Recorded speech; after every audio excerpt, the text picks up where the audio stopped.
Hello my dear mechanical army, कैसे हैं आप लोग। I hope you guys are doing great. A very warm welcome to our YouTube channel once again. So guys, जैसा कि आप लोगों को पता है, मैकेनिकल का कंप्लीट रिवीजन हम लोग कर रहे हैं subject wise with MCQ solution. यहाँ पे देखो गाइस, मैं आप लोगों को क्लियर कर देना चाहता हूँ। कुछ बच्चों का ये डाउट है कि सर आप एमसीक्यू पढ़ा रहे हैं, यहाँ पे थ्योरी नहीं करा रहे हैं। तो डियर, ये आपका स्मार्ट अप्रोच है। आज के टाइम पे आपको स्मार्ट अप्रोच अपनाना बहुत इंपॉर्टेंट है, नहीं तो आप सबसे पीछे रह जाओगे। ठीक है, आपको स्मार्ट अप्रोच कैसे अपनाना उस चीज को समझो। देखो, सीरीज तीन तरह से आप पढ़ सकते हो। किसी भी चीज को पढ़ने का तीन तरीका होता है। पहला तरीका ये होता है कि आप पहले थ्योरी पढ़ो। ठीक है, आपने क्या करा, पहले थ्योरी पढ़ा, सब्जेक्ट वाइज पढ़ते जा रहे, उसके बाद आप एमसीक्यू लगाओ। एक तरीका ये होता है। दूसरा तरीका क्या होता है कि आप क्या करो, थ्योरी तुरंत ही पढ़ो और तुरंत पढ़ने के बाद आप तुरंत ही प्लस एमसीक्यू लगाओ। ठीक है, एंड तीसरा तरीका क्या होता है, थर्ड तरीका होता है कि आप पहले एमसीक्यू देखो और एमसीक्यू के साथ आप थ्योरी यहां पे पढ़ो। तो ये जो टेक्निक है ना, इसको मैं निंजा टेक्निक बोलता हूं और ये काफी ज्यादा हेल्प करता है आपके एग्जाम को क्रैक करने के में। ये होता है स्मार्ट तरीका। ये क्या होता है, स्मार्ट तरीका। अब बता रहे हैं क्यों इसमें बोल रहा हूं कि स्मार्ट वे है। अगर इस तरह से आप पढ़िएगा तो आपको कम पढ़ना पड़ेगा और ज्यादा आपको बेनिफिट नजर आएगा। क्यों, रीजन समझो। मैं पहले वाले का डिस्कस कर लेता हूं। आपने क्या करा, सबसे पहले पूरा थ्योरी पढ़ा, 2-3 लेक्चर पढ़ा, 4-5 लेक्चर पढ़ा, पूरा सब्जेक्ट पहले पढ़ लिया, 30 लेक्चर 40 लेक्चर जितना सब्जेक्ट का है आपने पूरा थ्योरी पढ़ा। उसके बाद जब आप एमसीक्यू लगाओगे तो आपको पता चलेगा कि आप फंसते हो। क्यों, आखिर ये क्वेश्चन को फ्रेम कैसे किया गया, बनाया कैसे गया उस थ्योरी से। कुछ क्वेश्चन जो वो समझ में हम लोग को आ जाता है कि अच्छा इस क्वेश्चन को ऐसे बनाया गया, लेकिन कुछ क्वेश्चन ऐसा रहता है ना, को समझ ही नहीं आता कि सर ये कहाँ से लिया गया है, और फिर हम लोग को थ्योरी पढ़ना पड़ता है। तो वहां पे आपको क्या पता चला कि आपने 2 बार थ्योरी को पढ़ा। एक बार शुरू में पढ़ा और जब एमसीक्यू क्वेश्चन लगाए फिर फंस रहे हैं, फिर पढ़े तब समझ आया अच्छा ऐसे बना है।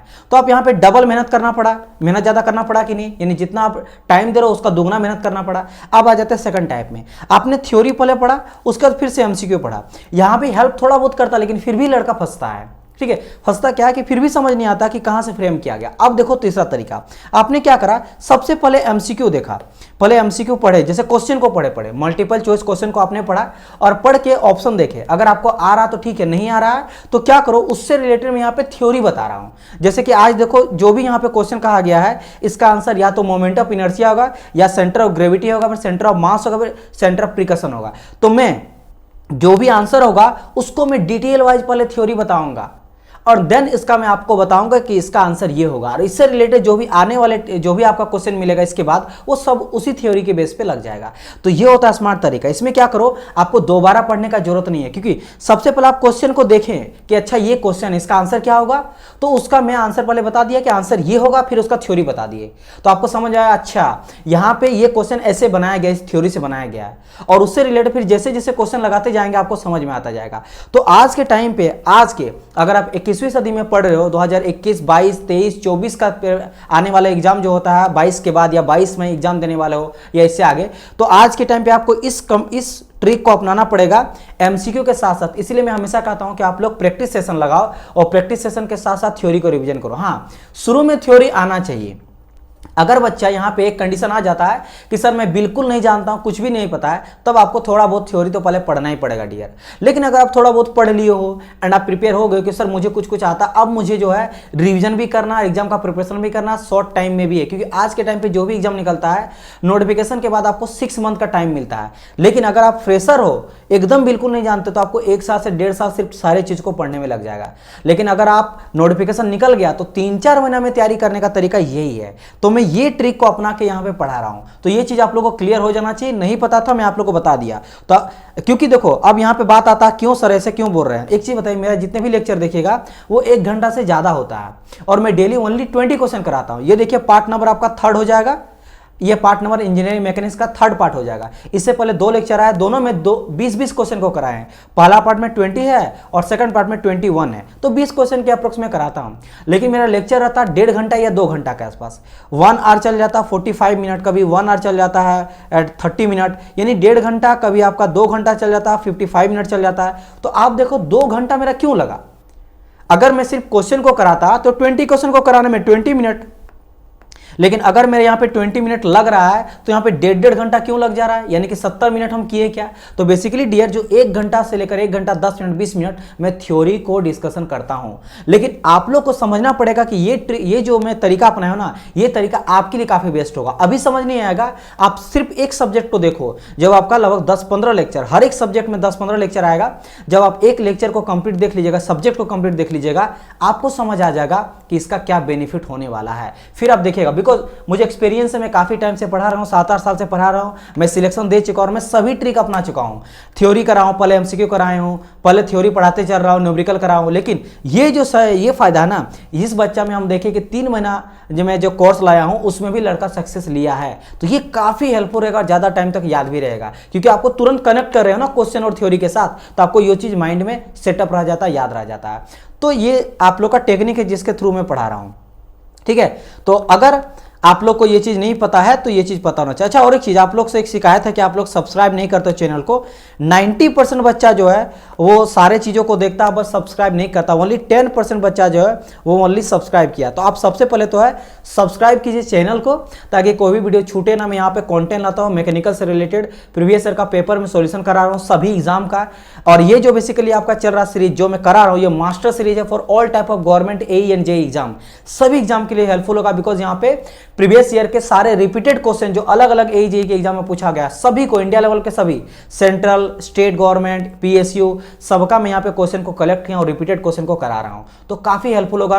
कंप्लीट में मैकेनिकल का रिवीजन तो करा ही रहा हूँ, ठीक है। तो ये सीरीज, इसके अलावा और बहुत सारे चीज आ रहा है, गवर्नमेंट अपडेट आ रहा है, और बहुत सारे जॉब का नोटिफिकेशन मैं बताता हूँ, और भी कुछ चीजें जो है जो आपके लिए इंपॉर्टेंट है वो मैं बताता हूँ। तो आप लोग को चैनल को फॉलो करते हुए रहना है, ठीक है। चलिए तो बात करते हैं आज के क्लास को स्टार्ट करते हैं। मैंने आज इसलिए बताया क्योंकि बहुत सारे बच्चों को ये कंफ्यूजन था, सर क्वेश्चन करा रहा है, थ्योरी सेशन लाइए, थ्योरी सेशन लाइए। आप समझो मेरी बात, मैं यहाँ पे आप लोग की मेहनत कम करने के लिए एक ही साथ दोनों को कर रहा हूँ। बस ये कर रहा हूँ कि पहले MCQ के साथ थ्योरी करा रहा हूँ, तो ये चीज समझ आ रहा होगा। जो बच्चा 2-3 रेगुलर लेक्चर दिखेगा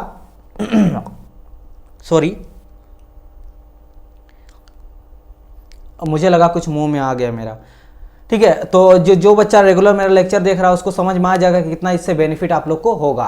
तो चलिए हम लोग इस लेक्चर को, आज के क्वेश्चन को स्टार्ट करते हैं। आज से आज का फर्स्ट क्वेश्चन, आज का फर्स्ट क्वेश्चन का रहा था point through which the whole weight of the body act in respective to its position. मतलब ये बताइए कि किसी भी बॉडी का जो पूरा का पूरा वजन है जिस जगह पे एक्ट करता है उसको क्या कहते हैं, उसके पोजीशन को छोड़े बिना, पोजीशन को इन रेस्पेक्ट, उसको हम लोग को मायने नहीं देना है, तो उसको कहते हैं क्या। मेरा कहने का मतलब क्या है कि मान लेते इस तरह का कोई एक बॉल है या फिर कुछ इस तरह का अनसिमेट्रिकल भी ऑब्जेक्ट है, तो इसका पूरा का पूरा हॉल वेट जो है मान लो कहीं ना कहीं एक जगह पे सेंटर में एक्ट करेगा, या फिर इसका जहां रहेगा एक्ट करेगा कहीं पे, तो जहां पे हॉल वेट एक्ट करता है उसको क्या बोलते हैं।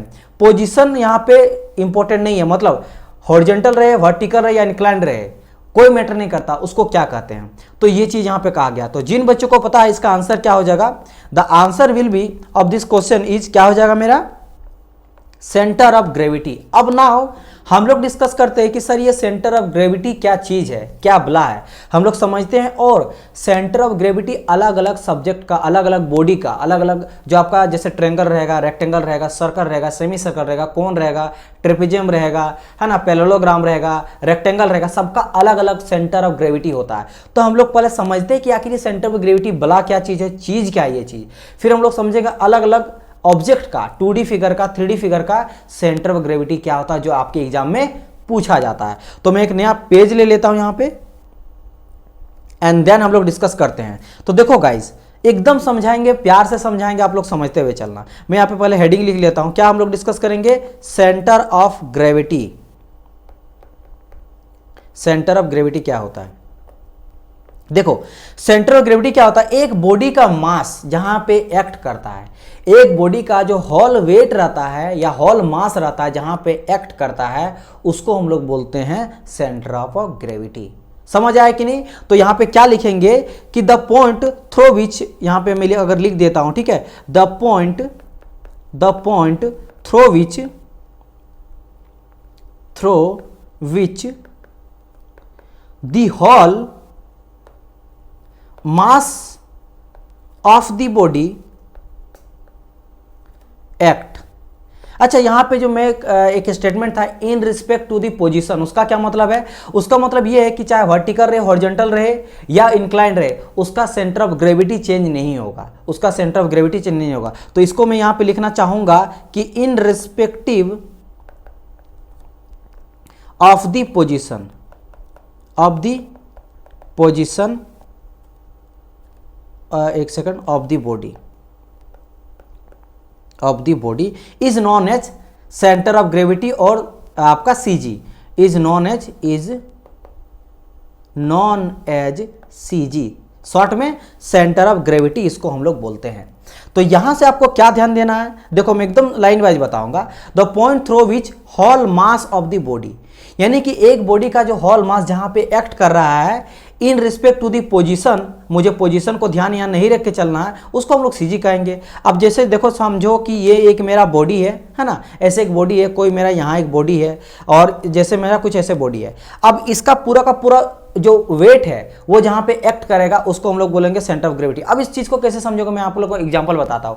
आप क्या करो, आप कभी किए हो कि ऐसे कोई भी सामान लो और इसको हाथ में घुमाया जाता है, आप देखे होंगे ना, हम लोग करते भी थे क्लास में, कॉपी लेते तो कॉपी कैसे घुमाते थे, श्री कृष्ण जिस तरह चक्र अपना घुमाते थे उंगली में पकड़ के, तो जिस तरह हम लोग कॉपी जब घुमाते हैं ना, तो कब वो इक्विलिब्रियम कंडीशन पर घूमता है, जब वो बैलेंस रहेगा। बैलेंस मतलब वो जब सेंटर में एक्ट करता है ना तभी जाके वो घूमेगा, नहीं तो अगर थोड़ा सा इधर बॉडी आएगा तो कॉपी गिर जाएगा, इधर आएगा तो कॉपी गिर जाएगा। तो वो कब घूमता था, जब मेरा एकदम सेंटर में रहेगा, यानी कि जब उसका होल वेट, मान लो यहाँ का समझो, यहाँ कुछ वेट है, यहाँ कुछ वेट है, इसका कुछ वेट है, सबका मास है, कुछ ना कुछ मास दिया गया है, हर एक पॉइंट में अलग अलग मास रहेगा।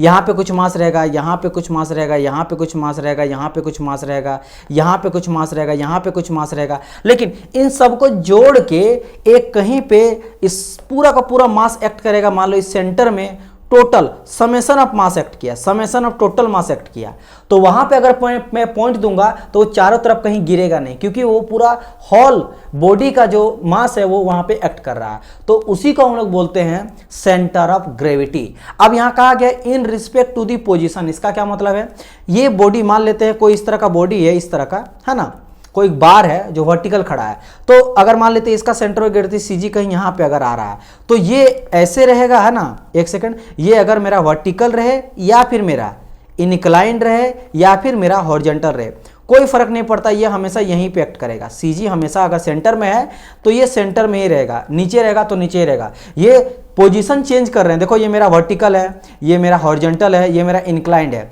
बट ये चेंज नहीं हो रहा, सीजी मेरा वहीं पे एक्ट कर रहा है। तो यही कर रहा है कि पोजीशन पे ये डिपेंड नहीं करता है, बस पूरा का पूरा जो होल मास है उस बॉडी का जहां पे एक्ट कर रहा है वहीं पे उसका सीजी कहलाया जाएगा। समझ आई मेरी बात की नहीं, ये चीज का ध्यान रखिएगा। अच्छा, अब यहां पे तो मास का बात कर दिया, लेकिन अगर मैं यहां पे बात करूं कि सर 2D फिगर का बात करते हैं, इंजीनियरिंग में हम लोग 2D फिगर पढ़ते हैं ना। अब समझो मास का बात, जब उसका वजन का बात करते हैं, वजन का बात करते हैं, जैसे कि अगर मैं यहाँ पे कहूँगा, क्या आपको दिखाऊं, जैसे सपोज करो ये कैल्सी है, तो कि इस कैल्सी का कुछ लेंथ है ना, कुछ इसका हाइट है एंड कुछ इसका डेप्थ भी है, कुछ विड्थ भी है, थोड़ा सा है लेकिन है, कुछ चौड़ाई तो है ही इसका। लेकिन इस चीज़ को मैं अगर फिगर ड्रॉ करूं तो कैल्सी कुछ कैसे मैं ड्रॉ कर दूंगा कि सर अगर मैं इस तरह का कैल्सी, आप देखो मेरे सामने ऐसे कुछ है तो मैं इसे इस तरह करके ड्रॉ कर दूंगा, कुछ इस तरह का मेरा कैल्सी है, यहाँ पे मेरा स्क्रीन दिया गया है और यहाँ पे ढेर सारा जो है वो बटन दिया गया, ढेर सारा क्या दिया गया, बटन दिया गया इस तरह से, है ना। तो क्या एक चीज बताओ, अब आपको क्या क्या दिखाई दे रहा, तो सब आप बोलिएगा सर जी ये मेरा लेंथ यहाँ से यहाँ तक जो भी लेंथ रहेगा वो चीज मुझे यहाँ से मिल जाएगा, एंड यहाँ से यहाँ तक जो है कुछ मेरा हाइट एंड लेंथ ले लो, इसको मैं हाइट ले लूंगा, है ना, एक second, this is my height, है ना, this is my height and this is my length. तो L और H ही मिल रहा है, यहाँ पे B तो नहीं मिल रहा है, थिकनेस कितना है, यानी कि यहाँ पे आपको 2D फिगर वन लिया रहा है, 2 डायमेंशनल नजर आ रहा है। सिमिलरली सर्कल भी बताएंगे तो इसका भी क्या मिलेगा, दोनों तरफ रेडियस हो जाएगा, तो ये एक रेडियस समझ लो हाइट है और ये मेरा लेंथ एक रेडियस है, ठीक है। और मैं अगर ट्रेंगल का बात करूँ तो ट्रेंगल का भी सेम हाल है, ट्रेंगल का भी क्या मिल रहा है, साइड्स वगैरह मिल रहा है। तो कुछ भी चीज आप ले लो, कोई रेक्टेंगल ले लो, रेक्टेंगल में भी क्या मिलेगा, यही मिलेगा आपको, एक ये चीज मिलेगा, L और H मिलेगा, यानी कि यहाँ पे आपको दो चीज नजर आ रहा है, 3 डायमेंशन, तीसरा डायमेंशन आपको दिखाई नहीं दे रहा है। तो ये सभी को हम लोग 2 डायमेंशन कहते हैं। और जब हम लोग इंजीनियरिंग में पढ़ते हैं, क्योंकि वो बुक्स टेक्स्ट बुक्स में आपका रहता है ना, तो टेक्स्ट बुक में आपको 2D ही दिख रहा है, 2 ही चीज दिखाई दे रहा है। जो उसका लेंथ कितना है, डेप्थ कितना है, लेंथ दिखाई दे रहा है, डेप्थ कितना है, चौड़ाई कितना, वो आपको नहीं पता चल रहा है। लेकिन जब किसी चीज को आप पकड़ते हो, जैसे फुटबॉल आप पकड़ो, तो फुटबॉल का आपको पता है कि कुछ ना कुछ इसका चौड़ाई भी है, कुछ लंबाई भी है। या फिर आप कोई बॉक्स पकड़ लो जो रूबिक्स क्यूब होता है, जैसे क्यूब मैंने पकड़ा, अब इसका देखो 3 चीज, तीनों डायमेंशन नजर आएगा। क्या क्या नजर आएगा, ये मेरा यहाँ पे कुछ LBH टोटल नजर आएगा, यहाँ कुछ L होगा, मेरा H होगा, B होगा, LBH ऐसा क्यों हो रहा है, सॉरी ऐसा क्यों हो रहा है, क्योंकि यहाँ पे 3 डायमेंशन है, LBH है, 3D है, ये 3D में है। तो 3D जब होगा तब उसको हम लोग निकालते हैं मास, उसका जो पूरा बॉडी का मास कहाँ पे एक्ट कर रहा है, उस केस में हम लोग CG निकालते हैं। लेकिन जब मैं यहाँ पे 2D फिगर का बात करता हूँ, चाहे सर्कल का मैं बात करता हूँ, वही बॉल को आप फिगर में ड्रॉ करो, तो आप क्या करो, फुटबॉल को कुछ ऐसे ड्रॉ करोगे, तो हो गया मेरा 2D। या ट्रायंगल ले लो, ये भी होगा 2D, या फिर रेक्टेंगल ले लो, ये भी होगा 2D। ये सभी चीज 2D में है। तो यहाँ पे हम लोग एरिया निकालते हैं, मतलब उस पूरा बॉडी का हॉल एरिया कहाँ पे एक्ट कर रहा है, तब उस केस में हम लोग यहाँ पे सेंटर ऑफ ग्रेविटी नहीं निकालते, सेंटर ऑफ आपका निकालते हैं, क्या, एरिया निकालते हैं। ठीक है, ये चीज को ध्यान रखना। तो मैं यहाँ पे इतना समझ के अगर गए होंगे तो आप लोग को एक स्टेटमेंट लिखता हूं, फिर वो ज्यादा समझ में आएगा। कि अगर मैं यहाँ पे बोलूं आप लोग को कि प्लेन ज्योमेट्री, ठीक है, plane geometrical figures, plane geometrical figure मतलब कहने का मतलब क्या है, जैसे ट्रायंगल हो गया, रेक्टेंगल हो गया, सर्कल हो गया, ये सभी चीज, ये सभी जो होता है only have area but not मास। इसमें मास तो होता नहीं है। मास नजर आएगा क्या, ट्रायंगल का कोई मास होता नहीं, हम लोग एरिया निकालते हैं, एरिया ऑफ द ट्रायंगल। इसके बाद अगर मैं बात करूँ सर्कल का, तो एरिया ऑफ द सर्कल। यही हम लोग 3D में जब चल जाते हैं तो हम लोग निकालते हैं उसका वॉल्यूम वगैरह निकालते हैं, मास वगैरह निकालते हैं। तो यहाँ पे सिर्फ और सिर्फ मेरा क्या होता है, यहाँ में जैसे कहा है कि यहाँ पे ओनली क्या रहता है, ओनली सबका एरिया रहता है, मेरा मास तो होता ही नहीं है। तो अगर मैं इन सभी चीजों का सेंटर ऑफ ग्रेविटी निकालना चाहूं तो कैसे निकालेंगे सर, तो इस केस में क्या होता है, the centre of area of such figure known as centroid.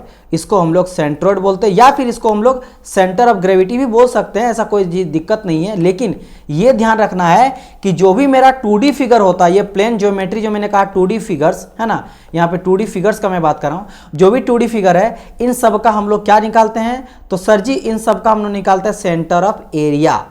क्योंकि यहाँ पे इससे पहले क्या था, आप ध्यान दो, इसके पहले हम लोग निकालते थे क्या, hall mass of the body, उस बॉडी का हॉल मास जहां पे एक्ट कर रहा है वो चीज निकाल रहे हैं। लेकिन इस बार क्या निकाल रहे हैं कि उस बॉडी का हॉल एरिया कहां पे एक्ट कर रहा है वो चीज निकालते हैं, जिसको हम लोग बोलते क्या है, जिसको हम लोग यहाँ पे बोलते हैं सेंट्रॉइड या सेंटर ऑफ ग्रेविटी। तो मैंने यहाँ पे सेंटर ऑफ ग्रेविटी बता दिया और सेंट्रॉइड भी बता दिया। सिंपली क्या कहेंगे आप लोग, सिंपल सर, कि सर अगर मैं उसका मास लेकर चलता हूं, मास दिया रहता है 3D फिगर में दिया रहता है, तो उसका पूरा वजन जहां पे एक्ट करेगा जिस पॉइंट पे, उसको हम लोग सेंटर ऑफ ग्रेविटी कहेंगे। एंड अगर सर प्लेन ज्योमेट्रिकल फिगर का बात करेगा 2D का, जहां पे 2 डायमेंशनल ओनली रहता दिया रहेगा, जैसे लेंथ या ब्रीथ, लेंथ और हाइट, कोई 2 चीज दिया रहेगा, उस केस में सर वहां पे हम लोग एरिया का जहां पे सेंटर लाई करेगा उसको निकालेंगे, जिसको सेंट्रॉइड कहेंगे या फिर सेंटर ऑफ ग्रेविटी कह सकते हैं। ये चीज समझ आया। और एक चीज ध्यान रखना यहाँ पे डियर, हर एक बॉडी का सिर्फ एक ही CG होता है, एक से ज्यादा CG नहीं होता है। तो यह ध्यान रखना कि every body have only one and one CG, या फिर पूरा मैं लिख देता हूं सेंटर ऑफ ग्रेविटी। मतलब किसी भी बॉडी का एक और सिर्फ एक ही CG होता है। ऑलवेज रिमेंबर दिस थिंग कि किसी भी बॉडी का सिर्फ एक ही, ओनली वन जो है, ओनली वन, ठीक है, only one he centre of gravity होता है, उससे ज्यादा नहीं होता। क्लियर चीज हुआ कि नहीं, यहां से समझ गए होंगे कि सेंटर ऑफ ग्रेविटी क्या होता है। और अगर सेंट्रॉइड कोई पूछे तो समझ जाना, अधिकतर ये जब एरिया का बात करता है, ज्योमेट्रिकल फिगर का बात करता है, उस केस में हम लोग जब हॉल एरिया जहां पे एक्ट करता है, एरिया का सेंटर जहां पे एक्ट करता है, उसको हम लोग सेंट्रॉइड कहते हैं। तो centroid, centre of gravity and आपका क्या होता समझ गए होंगे। नाउ अब हम लोग बात करते हैं और एक फिगर में पेज ले लेता हूं यहाँ पे। अब बात करते हैं जो आपको एग्जाम में पूछा जाएगा, ये भी पूछा जाता है। अब जो एग्जाम में बहुत पूछा जाता है, काफी पूछा जाता है, खासकर ये एग्जाम में तो ये फेवरेट आपका टॉपिक है, जो centre of gravity end moment of inertia, मैं नेक्स्ट क्लास में बताऊंगा। पहले ये चीज हम लोग समझते हैं, जैसे कि मैं 1 बाय 1 करके सभी का बताऊंगा, ठीक है, जो आपके एग्जाम में पूछा जाता, किसी को मैं नहीं छोड़ूंगा यहाँ पे। सबसे पहले हम लोग बात करते हैं जैसे कि सर्कल का। सर्कल का यहाँ पे क्या निकाल रहा हूं, CI, एक सेकंड, सबका मैं CG यहां पे बता रहा हूं, सेंटर ऑफ ग्रेविटी बता रहा हूं, ठीक है, सबका क्या बता रहा हूं, सेंटर ऑफ ग्रेविटी। सर्कल का, सर सर्कल का सेंटर ऑफ ग्रेविटी कहां होता है ये बताइए। तो डियर सर्कल, अगर मैं इसका बात करूं तो हमेशा सेंटर में रहता है, ठीक है, कहां रहता है मेरा, सेंटर में लाई करता है। और कौन सा सेंटर, ज्योमेट्रिकल सेंटर। ज्योमेट्रिकल जो इसका सेंटर होता है ना, जो हम लोग रेडियस से निकालते हैं, डायमीटर लेते हैं, या आप लोग इस तरह का यहां से निकाल लो, डायमीटर यहां से निकल गया और इधर से भी डायमीटर निकाल लेंगे, ठीक है, जो सबसे बड़ा वाला पार्ट होता है और उसको सेंटर लेंगे, वो ज्योमेट्रिकल फिगर हो गया, ठीक है। तो ज्योमेट्रिकल जो सेंटर होता है उसी को हम लोग बोलते हैं, यहां लिख देते हैं ज्योमेट्रिकल, क्योंकि ये आप लोग नोट्स में प्रिपेयर कर सकते हो अगर आप लोग को बना रहे हैं तो, ठीक है, ज्योमेट्रिकल सेंटर। तो ज्योमेट्रिकल सेंटर इसका होता है CG, ये आपका CG का यहाँ पे बात करें। मैं एक काम करता हूँ ना यहाँ पे, एक सेकेंड, इसको थोड़ा सा मैं नीचे ले आता हूं एंड यहां पे थोड़ा सा मैं लिख देता हूं कि हम लोग बात कर रहे हैं यहां पे सेंटर ऑफ ग्रेविटी, ठीक है, क्या मैं यहां पे लिख रहा हूं, सेंटर ऑफ ग्रेविटी, एंड यहां पे रहेगा क्या, सारे जो फिगर्स आपका है, या फिर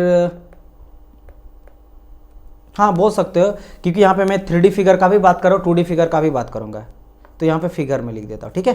तो ये चीज़ है, यहाँ फिगर बात करेंगे हम लोग और यहाँ पे सेंटर ऑफ ग्रेविटी के बारे में बात करने वाले हैं। चलिए गाइस, सर्कल का हो गया, समझ गए होंगे। बात करते हैं सेकंड हम लोग, एक आता है यूनिफॉर्म रॉड का। यूनिफॉर्म रॉड का क्या होगा, यूनिफॉर्म रॉड। यूनिफॉर्म रॉड मतलब यूनिफॉर्म, एक लंबा एक जैसा, जैसे देखो ये यूनिफॉर्म मेरा नहीं, नॉन यूनिफॉर्म रॉड है, क्यों, क्योंकि यहाँ धीरे धीरे इसका लेंथ जो है बढ़ते हुए जा रहा है। यूनिफॉर्म मतलब हो गया एक, अगर यहाँ जितना यहाँ पे इसका है जो भी दिया गया है, दोनों के बीच का डिस्टेंस है, अपर फाइबर लोअर फाइबर के बीच में, वो चले जा रहा है, यूनिफॉर्म जा रहा है। लेंथ उसका थ्रू आउट पूरा सेक्शन उसका लेंथ चेंज नहीं हो रहा है, उसी को हम लोग क्या बोलते हैं, आपका यूनिफॉर्म। तो यूनिफॉर्म रॉड का अगर मैं बात करता हूं, फिगर में भी बता देता हूं, डोंट वरी, यूनिफॉर्म रॉड। तो यूनिफॉर्म रॉड का आपको CG पूछेगा, अगर जैसे कुछ मान लेते हैं ये हो गया, ठीक है, एक सेकंड, ये अब ये रॉड बन गया यूनिफॉर्म रॉड। इसका अगर आपसे CG पूछे कहां पे लाई करता है, तो ऑलवेज याद रखना हमेशा मिडिल पॉइंट पे लाई करेगा। कहां लाई करेगा, मिडिल पॉइंट पे लाई करेगा, ठीक है, मिडिल पॉइंट पे ये लाई करेगा। मेरे साथ पढ़ते हुए चलिए, कोई दिक्कत नहीं होगा, मैं आप लोगों का कंप्लीट रिवीजन जैसे मैं कर रहा हूं आप लोगों को करा दूंगा, तो आप लोग को बिल्कुल भी टेंशन यहां पे नहीं लेना, ठीक है। अच्छा, एक चीज मुझे अभी याद आया, अगर कोई बच्चा ये पूछेगा कि सर जी ये बताइए, आपने कहा सर्कल का जो है सेंटर में, ज्योमेट्रिकल सेंटर में CG एक्ट करता, क्यों सर, क्योंकि डियर अगर मैं रिजल्टेंट वेट का बात करूं ना, उस सर्कल का रिजल्टेंट का वेट, मतलब समझ रहे हो, इसका वेट का जो रिजल्टेंट होगा वो सेंटर में लाई करेगा। इस चीज को आप कैसे बता सकते हो, देखो आपने एक बॉल लिया, ठीक है, आपने एक बॉल लिया, अब उस बॉल को आप चाह रहे हो कि टांग के रखना। आप लोग कभी ये चीज ध्यान दिए होंगे, आप मार्केट जाओ और मार्केट में कोई भी ऐसा चीज खरीदो जो सर्कुलर रहे, तो हमेशा रस्सी बांध के आपको लटका के देता है। तो रस्सी बांध के लटका कहां देता है, इस जगह पे ऐसे करके लटका के देगा, ऐसे करके देगा, ऐसे बांधेगा, है ना, और यहां से आप पकड़ के लाते हो, यहां से ये जो टॉप पॉइंट यहां पे मैं बता रहा हूं, है ना, ये पॉइंट, इस पॉइंट को आप पकड़ के लाते हो, तब जाके पकड़े आपको उसको इक्विलिब्रियम कंडीशन पे आएगा। क्यों ऐसा हुआ, क्योंकि एकदम इसका सेंटर में आ रहा है, ये सेंटर से पकड़ रहा है और सारे जो वेट है ना वो उसका सेंटर में जाके ला कर रहा है। तो resultant weight of the circle act as a centre, that's why the CG of circle is geometrical centre. समझ आए मेरी बात की नहीं, ये चीज होता है। नहीं तो आप बॉल को एक काम करो, यहां से पकड़ना, यहां से एक रस्सा लेकर पकड़ना, क्या होगा, नहीं ऑटोमेटिक देखिएगा ये जो बॉल है ना ये यहां आ जाएगा। ऐसे आप पकड़िएगा, मेरे बात समझ रहे हैं कि नहीं आप लोग, आपने सर्कल लिया यहां बांधा, है ना, कोई गोल चीज मेरे हैंड में है नहीं तो मैं आप लोग को बहुत अच्छी तरह से समझा देता। एक सर्कल चीज है मेरे पास लेकिन मेरे हैंड में नहीं है, तो वो चीज को अगर आप रस्सी यहां बांधिएगा, मेरी चीज फील कर पा रहे कि नहीं आप लोग। मैंने पहले देखो ये ब्लू कलर का है, इस बॉल को आपने यहां से एक रस्सा से बांधा है, स्ट्रिंग से बांधा, जैसे पकड़ोगे ना ये बॉल ऑटोमेटिक गिर के इधर आ जाएगा, ठीक है, वो सेंटर में ही आ जाएगा, क्योंकि वहीं पे पूरा रिजल्टेंट वेट हर जगह पे मैंने कहा ना, जिस तरह यहाँ कुछ मास है, इस पॉइंट में कुछ मास है, इस पॉइंट में कुछ मास है, हर जगह पे कुछ ना कुछ मास दिया रहेगा, इस पॉइंट पे कुछ मास रहेगा, यहाँ कुछ मास रहेगा। तो हॉल मास मतलब रिजल्टेंट क्या होता है, m प्लस ये m1 m2 f3 m3 ले लेंगे इस तरह करके। तो जितने भी यहाँ पे होगा ना m, है ना, ये सभी का रिजल्टेंट जो निकलेगा वो उसके सेंटर में ही लाई करता है। कहां लाई करता है, सेंटर में। इसीलिए इसका जो सीजी निकलता है वो ज्योमेट्रिकल सेंटर में निकलता है, क्योंकि आप लोग अभी मैंने बताया था कि hall mass of the body is called, hall mass of the body is called centre of gravity. तो इस चीज का ध्यान रखना, ठीक है। चलिए, ये मैंने आप लोगों को समझा दिया। तो सिमिलरली सभी के कंडीशन में यही ला करेगा। अगर मैं यहाँ पे यूनिफॉर्म रॉड का बात करा कि यूनिफॉर्म रॉड में मिडिल पॉइंट पे होता है, मिडिल पॉइंट कहीं मान लो यहाँ पे अगर लाई करता है इसका सीजी, इसका मतलब क्या कि resultant weight of this uniform rod act at it middle point, that's why the CG of uniform rod is eight middle point. समझ आया। चलिए अब बात करते हैं थर्ड का बात करते हैं। ये दोनों बहुत कम पूछा जाता है, अब जो मैं बताते चलूंगा वो सब कभी पूछा जाता है। जैसे now we are going to discuss about rectangle. क्या, रेक्टेंगल बोलो या फिर पैरेललोग्राम, पैरेललोग्राम, पैरेललोग्राम। रेक्टेंगल कैसे होता है सर, मैं अभी ड्रॉ करके दिखा रहा हूं। देखो रेक्टेंगल का अगर बात मैं करूंगा तो रेक्टेंगल कुछ ऐसे होता है। मुझे इसका थोड़ा फिगर ना बड़ा बनाना पड़ेगा समझाने के लिए, ठीक है। ये रेक्टेंगल कुछ ऐसे होता है। और पैरेललोग्राम कैसे होता है, पैरेललोग्राम को थोड़ा सा टिल्ड कर देते हैं, मतलब कुछ ऐसे। इंजीनियरिंग मैकेनिक्स में तो हम लोग पढ़ते ही हैं पैरेललोग्राम, लॉ ऑफ पैरेललोग्राम, जिससे हम लोग दो नॉन पैरेलल कनकरेंट, दो नॉन करंट मतलब कनकरेंट, सॉरी नॉन कनकरेंट बोल रहे। अगर मेरे पैरेललोग्राम थ्योरम का बात करो, पैरेललोग्राम लॉ ऑफ थ्योरम, जिससे हम लोग रिजल्टेंट फाइंड आउट करते हैं किसका, कनकरेंट दो नॉन पैरेलल फोर्सेस का। दो नॉन पैरेलल फोर्सेस अगर हम लोग साइड ले लेते हैं F1 F2, ठीक है, तो यहां से हम लोग इसका जो डायगोनल होता है वो रिजल्टेंट देता है। मैं आप लोग को बता चुका हूं, जो कि कनकरेंट होता है, नॉन पैरेलल होता है, कोलिनियर होता, कोलिनियर नहीं होगा, एंड आपका कोप्लेनर होता है, एक ही प्लेन पे एक ही पॉइंट पे लाई करता है, और आपका नॉन पैरेलल होता है। खैर मैं यहाँ पे बात कर रहा हूँ सेंट सीजी का। तो ये अलग अलग चीज हो गया। दिस इज योर रेक्टेंगल, है ना, और दिस इज योर रेक्टेंगल, और this is your parallelogram, right. Okay, now यहाँ पे हम लोग डिस्कस करते हैं, ये सबको मैं हटा ही देता हूँ। ये जो चीज़ आप लोग को बच्चा वाला चीज़ है, रेक्टेंगल क्या होता है, पैरेललोग्राम क्या होता है, ये आप लोग को पता ही होगा। सीजी कहाँ से रेक्ट करेगा वो सर मुझे बताइए। तो देखो डियर, यहाँ पे मैं अगर बात करता हूँ रेक्टेंगल का, तो रेक्टेंगल का लेट सपोज कि मैं यहाँ पे लेंथ ले लेता हूँ, ये चीज़ L है, ठीक है, ये मेरा L हो गया, और ये साइड में B ले लेता हूँ, B। तो यहाँ पे मान लेते हैं कि इसका, देखो मैं यहाँ पे पहले लिख लेता हूँ कि कहाँ पे एक्ट कर, नीचे में लिख रहा हूँ, यहाँ पे स्पेस नहीं है, यहाँ पे साइड में नीचे लिख रहा हूँ। तो यहाँ पे जो सीजी लाई करेगा ना, सीजी लाई करेगा, लाई एट पॉइंट जहाँ पे where its diagonals meet, diagonals meet, या फिर इंटरसेक्ट लिख सकते हैं, यहाँ जगह है क्या, जहां पे इसका डायगोनल इंटरसेक्ट करेगा वहां पे मिलेगा। क्या होता है सर इसका मतलब समझो, जैसे कि मैं दिखा रहा हूं, ये देखो इसका डायगोनल हो जाएगा, ये पहला डायगोनल, और ये इसका दूसरा डायगोनल हो जाएगा, और ये देखो कहीं पे जाकर मिट रहा है, तो this is called your CG. इसका सीजी यहाँ ऐसे हो जाएगा, यहाँ सीजी यहाँ लिख दो, एंड इसका सीजी भी यहाँ कहाँ लाई करेगा, यहाँ सीजी लाई करेगा। ये काम करता है, सीजी को कहीं कोई अदर कलर से आप लोग को दिखा देते हैं, ब्लू से दिखा देते हैं। तो ये हो गया मेरा सीजी, यहाँ पे सेंटर में इसका सीजी हो गया, और यहाँ पे जो है यहाँ सीजी इसका लाई कर रहा सीजी, ठीक है। तो इसका कहाँ पे लाई करेगा, जहाँ पे दोनों डायगोनल आके मीट करता है। तो अगर मैं बात करूंगा अपर फाइबर से कितना डिस्टेंस है, तो अपर फाइबर से आप देख सकते हो यहाँ से लेकर यहाँ तक का डिस्टेंस क्या हो जाएगा, तो b पूरा था ये, तो b/2 हो जाएगा। ये क्या हो जाएगा, ये यहाँ से लेकर यहाँ तक हो जाएगा, ये this is your b/2 distance. Similarly अगर बात करेंगे लेंथ वाइज का, तो लेंथ वाइज भी आप देख सकते हो, यहाँ से लेकर यहाँ तक क्या हो जाएगा, यहाँ से लेकर यहाँ तक ये हो जाएगा l/2, क्योंकि कंप्लीट इसका l था तो l/2। तो यहाँ से l/2 पे और यहाँ से आपका b/2 पे जो है वो लाई कर रहा है। अगर कोई पूछ दे कि बेस से बताइए या फिर आपका लेंथ से बताइए, तो आपको समझ आ जाना चाहिए कि कितना होना चाहिए, ठीक है। सिमिलरली यहाँ का भी सेम कंडीशन है, इसमें भी सेम चीज़ ही होता है। जो डायगोनल होता है ना, डायगोनल जहाँ पे मीट करेगा वहीं पे जो है वो एक्ट करता है मेरा CG, वहीं क्या करेगा, एक्ट करेगा CG। दोनों के केस में मेरा सेम होता है, ठीक है। चलो ये भी समझ आ गया। अब बात करते हैं फोर्थ फिगर के बारे में। फोर्थ फिगर क्या होगा, रेक्टेंगल देख लिए, कुछ बेसिक देखते हुए चलेंगे। तो रेक्टेंगल के बाद हम लोग बात करते हैं चलो ट्रेंगल के बारे में। किसके बारे में, ट्रेंगल के बारे में।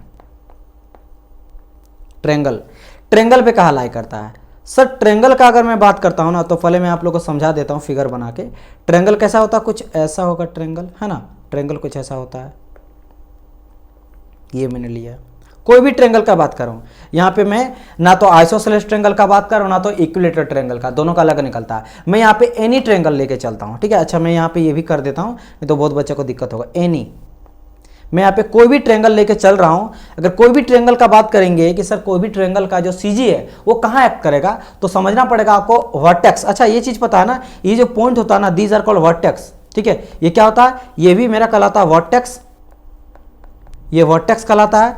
उसी तरह सिमिलरली ये भी वर्टेक्स कहलाता है और ये भी पॉइंट वर्टेक्स कहलाता है। ये चीज क्लियर हो गया, चलिए इसे, ठीक है सर वर्टेक्स क्लियर हो गया। मैं जो मैं बोलूंगा तो आपको समझ में आना चाहिए। तो पहले काम करता हूं, आप लोग को लिख देता हूं, फिर समझाता हूं, तो आपको समझ में बाद में आएगा। मैं उस वही टेक्निक अपनाऊंगा, पहले लिखूंगा फिर समझना, मैं समझाऊंगा तो ऑटोमेटिक आ जाएगा। तो यहां पे CG जो है लाई करता है ना, CG lie at a point where 3 median. अच्छा मीडियन क्या होता है, जो उसको दो भाग में बाइसेक्ट कर देता है इक्वल पार्ट में, ठीक है। वही वर्टेक्स से मैं लाइन खींच के बताऊंगा। तो एक second, CG lie at a point where 3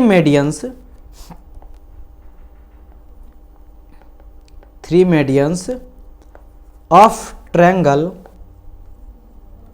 intersect. और ये क्लास जो होगा ना, ये काफी सबसे इंपॉर्टेंट होने वाला है इंजीनियरिंग मैकेनिक्स का। यहां से भर के क्वेश्चन पूछता है, इसलिए मैं यहां पे पूरा टाइम लेके आप लोग को समझा रहा हूं, ठीक है। चलिए मैं यहां पे क्या कर रहा था, जहां पे मेरा क्या बोला भाई, स्टेटमेंट में ये बोल रहा कि जहां पे तीनों मीडियन मेरा जहां पे लाई करता। अब समझो यहां पे मैं क्या करता हूं, यहां पे वर्टेक्स से लेता हूं, ठीक है। यहां मैं क्या कर रहा हूं, ये देखो, ये वर्टेक्स हो गया, पहला वर्टेक्स V1। यहां से मैं नीचे मीडियन खींचता हूं, तो यहां पे मैंने एक मीडियन डाला। ये मीडियन डाल के क्या किया, इसको दोनों को एकदम इक्वल पार्ट में बाइसेक्ट कर दिया। तो सेम यहां पे वर्टेक्स सेकंड भी है, यहां से हम इस वाले साइड्स में डाल सकते हैं, तो इसको दो पार्ट में डिवाइड कर दिया। एंड थर्ड जो वर्टेक्स है, यहां से मैंने फिर से एक मीडियन डाला, जिसको क्या करा, इन दोनों को दो भाग में बाइसेक्ट कर दिया। और जब 3 मीडियन मैंने डाला, और तीनों मीडियन कहां पे, एक पॉइंट पे कहीं एक लाई कर रहा, तो बिल्कुल सर एक पॉइंट पे सब आके एक मिल रहा है। कौन सा पॉइंट पे, इस पॉइंट पे। तो ये पॉइंट इसका हो गया CG। Got it my point और नॉट, समझ गए होंगे। इसलिए मैंने कहा CG lie at a point where 3 median of triangle intersect, जहां पे तीनों आके कनेक्ट करता है, फिर इंटरसेक्ट एक दूसरे को कट करता है। वही CG सेंटर ऑफ ग्रेविटी मेरा कोई भी ट्रायंगल का लाई करता है। अब यहां से और एक क्वेश्चन क्या पूछेगा कि बताइए, ये नीचे तो मेरा बेस हो गया ना, ये मेरा बेस हो गया, और अपर फाइबर ऊपर वाला हो गया। तो आपको बोलेगा बेस से CG का डिस्टेंस क्या होगा, या फिर अपर फाइबर से CG का डिस्टेंस क्या होगा, ये भी पता होना चाहिए, क्योंकि यहां से भी क्वेश्चन आपसे पूछा जाएगा। तो उस केस में मैं आप लोग को ये भी बता देता हूं, ठीक है। देखो कैसे, अगर मैं बात करूंगा यहां से अपर फाइबर से, अपर वर्टेक्स से, ठीक है, तो मैं एक काम करता हूं ना, इस तरह यहां लेके चलता हूं। मैं रेड ही लेके चलूंगा, क्योंकि यहां पे ब्लैक ही है, और थोड़ा सा मुझे और थिकनेस कम करने दीजिए, ठीक है। तो मैं यहां से लेकर चल रहा हूं, एक सेकेंड ना, थोड़ा इस वर्टेक्स को मुझे मिटाने दीजिए। V1 को थोड़ा नीचे कर देता हूँ, एंड इसको भी यहाँ पे कर देता हूँ, हटा देता हूँ, ठीक है। पहले तो मैं यहाँ पे, दिस इज योर V2 था, एक सेकंड, ये मेरा V3 था ना, और ये मेरा V1 मान के, आप किसी को भी V1 V2 ले सकते हो, लेकिन जो लेके चले वही लेके मैं चल रहा हूँ। चलिए अब देखो, यहाँ से ये हो गया। यहाँ से अगर मैं बात करूँगा CG का डिस्टेंस, तो याद रखना गाइज, ओहो, ऊपर से अगर नीचे का डिस्टेंस का बात करूंगे, 2h/3 होता है। एंड अगर बोलेगा बेस से CG का डिस्टेंस कितना होगा, तो ये रखना h/3 होता है। क्या होता है मेरा, h/3 होता है। मतलब CG से बेस का h/3 हाइट होता है, और CG से अपर वर्टेक्स का हाइट 2h/3 होता है। तो ये भी थोड़ा ध्यान रखना, ये भी आपसे क्वेश्चन पूछा जा सकता है। चलिए फोर्थ फिगर हो गया। अब हम लोग बात करते हैं ट्रेंगल में आगे ही, जैसे मैंने यहां पे कहा कि ये तो मेरा था कोई ट्रेंगल का। थोड़ा बात करते हैं इक्विलेटरल ट्रेंगल और आइसोसेलेस ट्रेंगल। आइसोसेलेस मतलब क्या आता है, जिसका दो साइड्स इक्वल रहता है, और इक्विलेटरल मतलब सारा साइड एक दूसरे के बराबर है। दोनों के बारे में डिस्कस कर लेते हैं, वहां से भी क्वेश्चन काफी आपसे भर भर के पूछा जाता है। तो सबसे पहले हम लोग एक सेकंड, शायद ये 5th नंबर हो जाएगा ना, हाँ।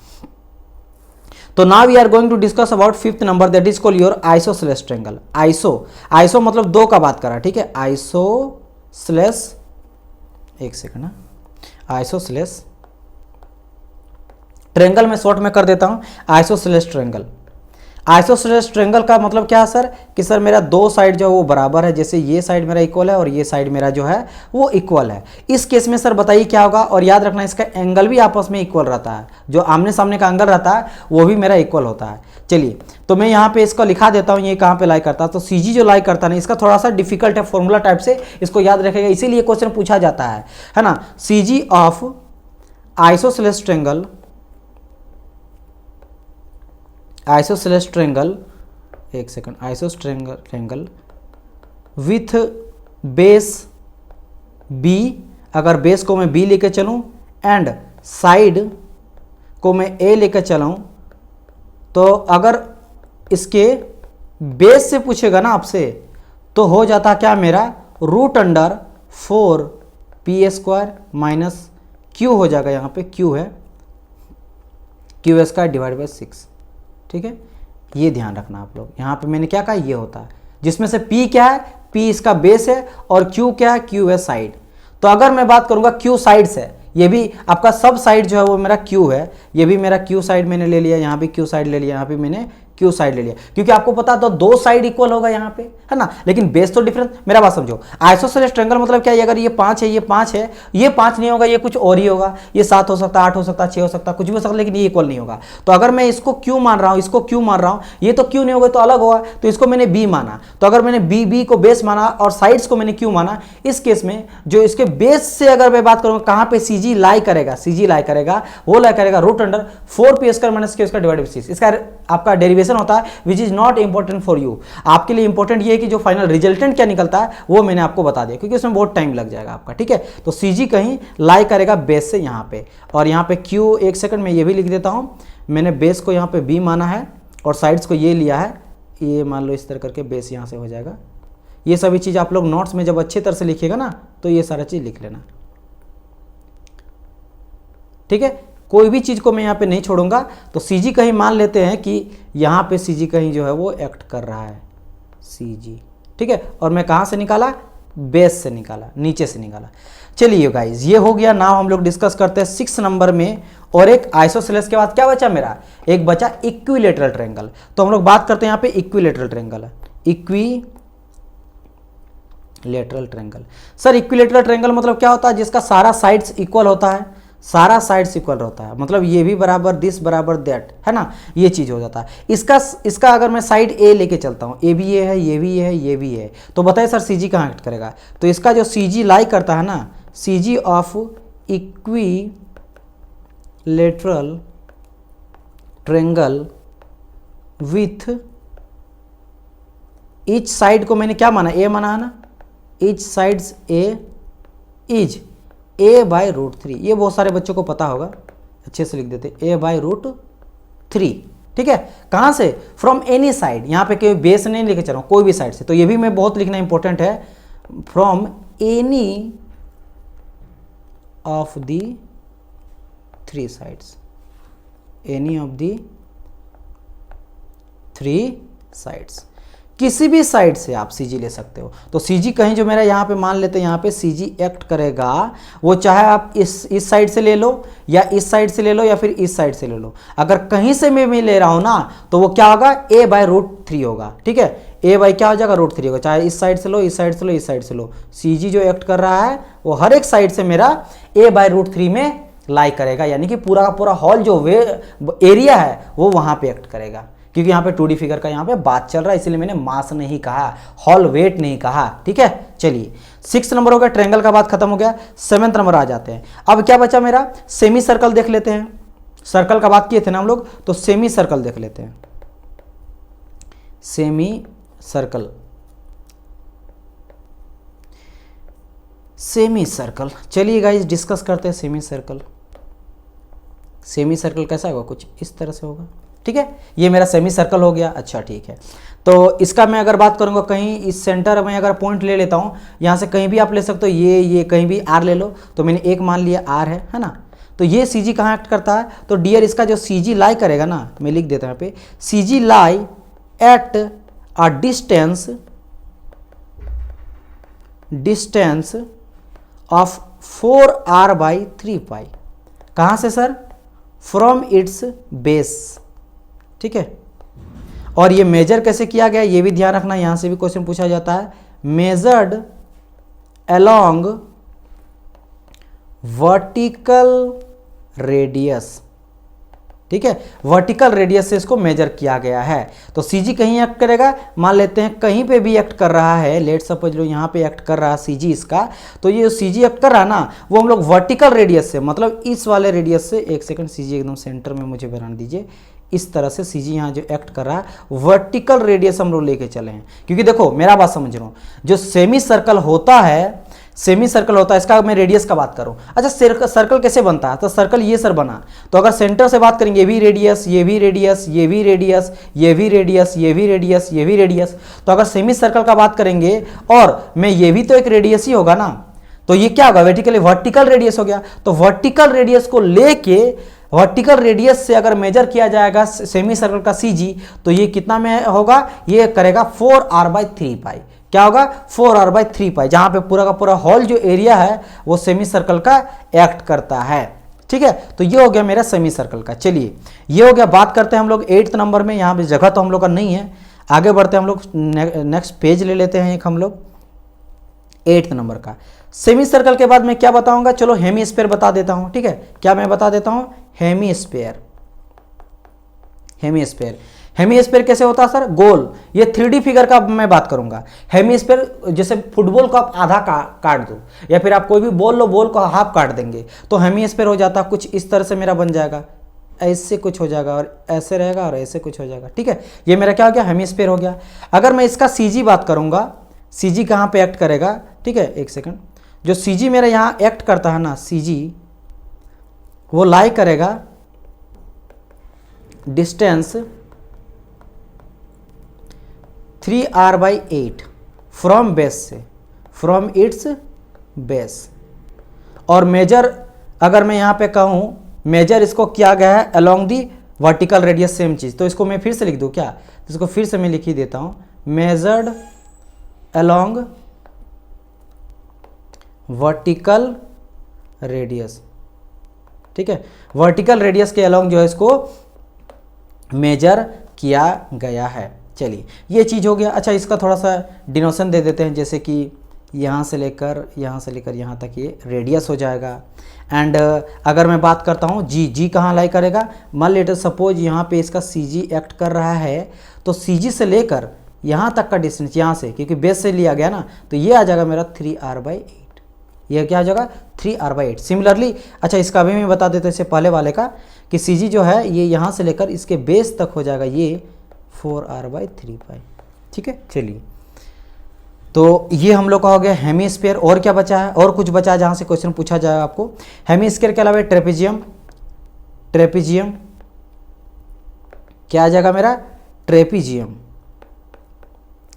ट्रेपेजियम का फिगर कैसे होता है ये देख लो। ट्रेपेजियम का फिगर कैसे होता है, कुछ इस तरीके से होता है, ऐसे रहता है। आमने सामने का दोनों जो साइड रहता है ना वो इक्वल रहता है, वो क्या रहता है, इक्वल रहता है। तो ये साइड ये दोनों के इक्वल है, और ये आमने सामने का साइड यहाँ पे इक्वल है। दो पैरेलल रहता है, दो नॉन पैरेलल रहता है, क्योंकि अगर आप ध्यान दोगे डियर, ये दोनों आपस में कट कर जाएगा और ये आपस में कट नहीं करेगा। तो यहाँ पे दो नॉन पैरेलल है, दो मेरा पैरेलल है, ठीक है। अब यहाँ पे बात करते हैं हम लोग क्या, सीजी कहाँ पे एक्ट करता है। तो इसका जो सीजी एक्ट करता है ना डियर, कहीं मान लो सीजी यहाँ रहता, पहले मैं लिखता हूँ फिर समझाता हूँ, उससे बेटर लगता है। तो यहाँ इसका जो सीजी है, ट्रेपेजियम का सीजी जो है, सीजी एक सेकंड, इसको मैं यहाँ पे कुछ लिखना चाहूँगा, ठीक है, क्योंकि यहाँ पे और कुछ मुझे समझाना है। Trapezium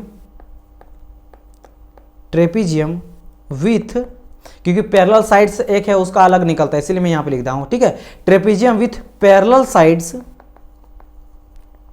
A and B lies at a distance of h by 3 2a plus 3 divide by a plus b। ठीक है, मेजर्ड कहाँ से मेजर किया गया है? From side b।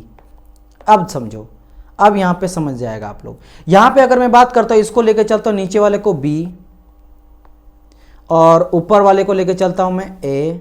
ठीक है, तो यहां कहा गया कि ट्रेपेजियम जो होता है उसके parallel sides, trapezium with parallel side, ये पैरेलल साइड को मैं ले गए, इसका सीजी मेजर कर रहा हूं, पहली बात। दूसरा क्या क्या आ गया है? और parallel side A and B लेके चला गया है। ठीक है, इसको मैं ए लेना था, एक सेकंड, इसको भी मैं बी लिख दिया, इसको ए लेके चला हूं, नीचे वाले को बी लेके चला हूं, तो जो इसका सीजी एक्ट कर रहा है ना, वो बी साइड से, यानी कि बी साइड से यहां से लेकर यहां तक का डिस्टेंस जो है वो हो रहा है मेरा h by 3 2a plus 3 divide by a plus B. यानी कि बेस से मेरा सीजी का जो डिस्टेंस है वो दिया गया, मतलब इतना डिस्टेंस में जो है वो सीजी लाई करता है ट्रेपेजियम के केस में, जब मैं उन दोनों पैरेलल साइड को लेके उसका सीजी को फाइंड आउट करता हूं। ठीक है, ट्रेपेजियम हो गया, और एक लास्ट मेरा बच जाता है आपका कोन का, तो यहीं पे मैं इसको भी कवर कर ही देता हूं 10th नंबर में, कोन का। ठीक है, तो हम लोग बात करते हैं, दो तरह का पूछ सकता है। एक आ जाता है आपका राइट ट्रायंगल, चलो मैं लिख ही देता हूं पूरा का पूरा, राइट सर्कुलर कोन, एक सॉलिड कोन, यहां का बात करेंगे सॉलिड कोन का।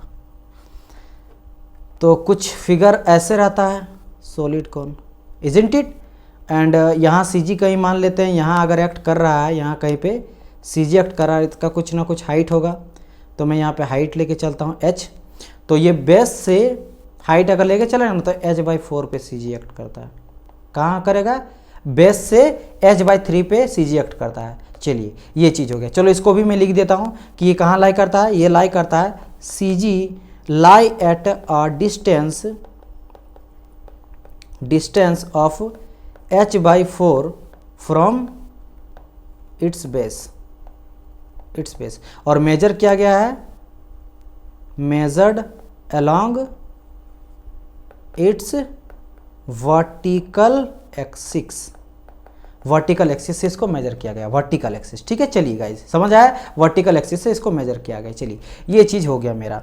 नाउ अगर अच्छा इसके अलावा अगर राइट एंगल ट्रायंगल भी आता है, चलो मैं राइट एंगल ट्रायंगल साइज छोड़ दिया ना, यहाँ पे राइट एंगल ट्रायंगल यहाँ पे छोड़ दिया ना, राइट एंगल ट्रायंगल यहाँ पे देख लो, तो मैं यहाँ पे बता देता हूँ राइट एंगल ट्रायंगल का। तो एक काम करता हूँ, यहाँ पे 8 में लिख देता हूँ राइट एंगल ट्रायंगल, वो इंपॉर्टेंट है, right angle triangle. Right angle triangle, यहां मैंने आइसोसेलेस ट्रायंगल का बात करा था, इक्विलेटरल ट्रायंगल का बात करा था, राइट एंगल ट्रायंगल भी देख लो। तो राइट एंगल ट्रायंगल ऐसे कुछ हो जाएगा, राइट एंगल ट्रायंगल, यानी एक टाइप मेरा क्या हो जाएगा, 90 डिग्री आ जाएगा यहाँ पे, ये चीज़ आप लोग को पता है। ठीक है, 90 डिग्री आ जाएगा। ओके, अब डिस्कस करते हैं इसका कहाँ पे लाई करता है डियर। देखो ये थोड़ा सा आपसे पूछा जाता खूब भर भर के, इसलिए मैंने सोचा कि इसको भी बता देना इंपॉर्टेंट है मेरे लिए।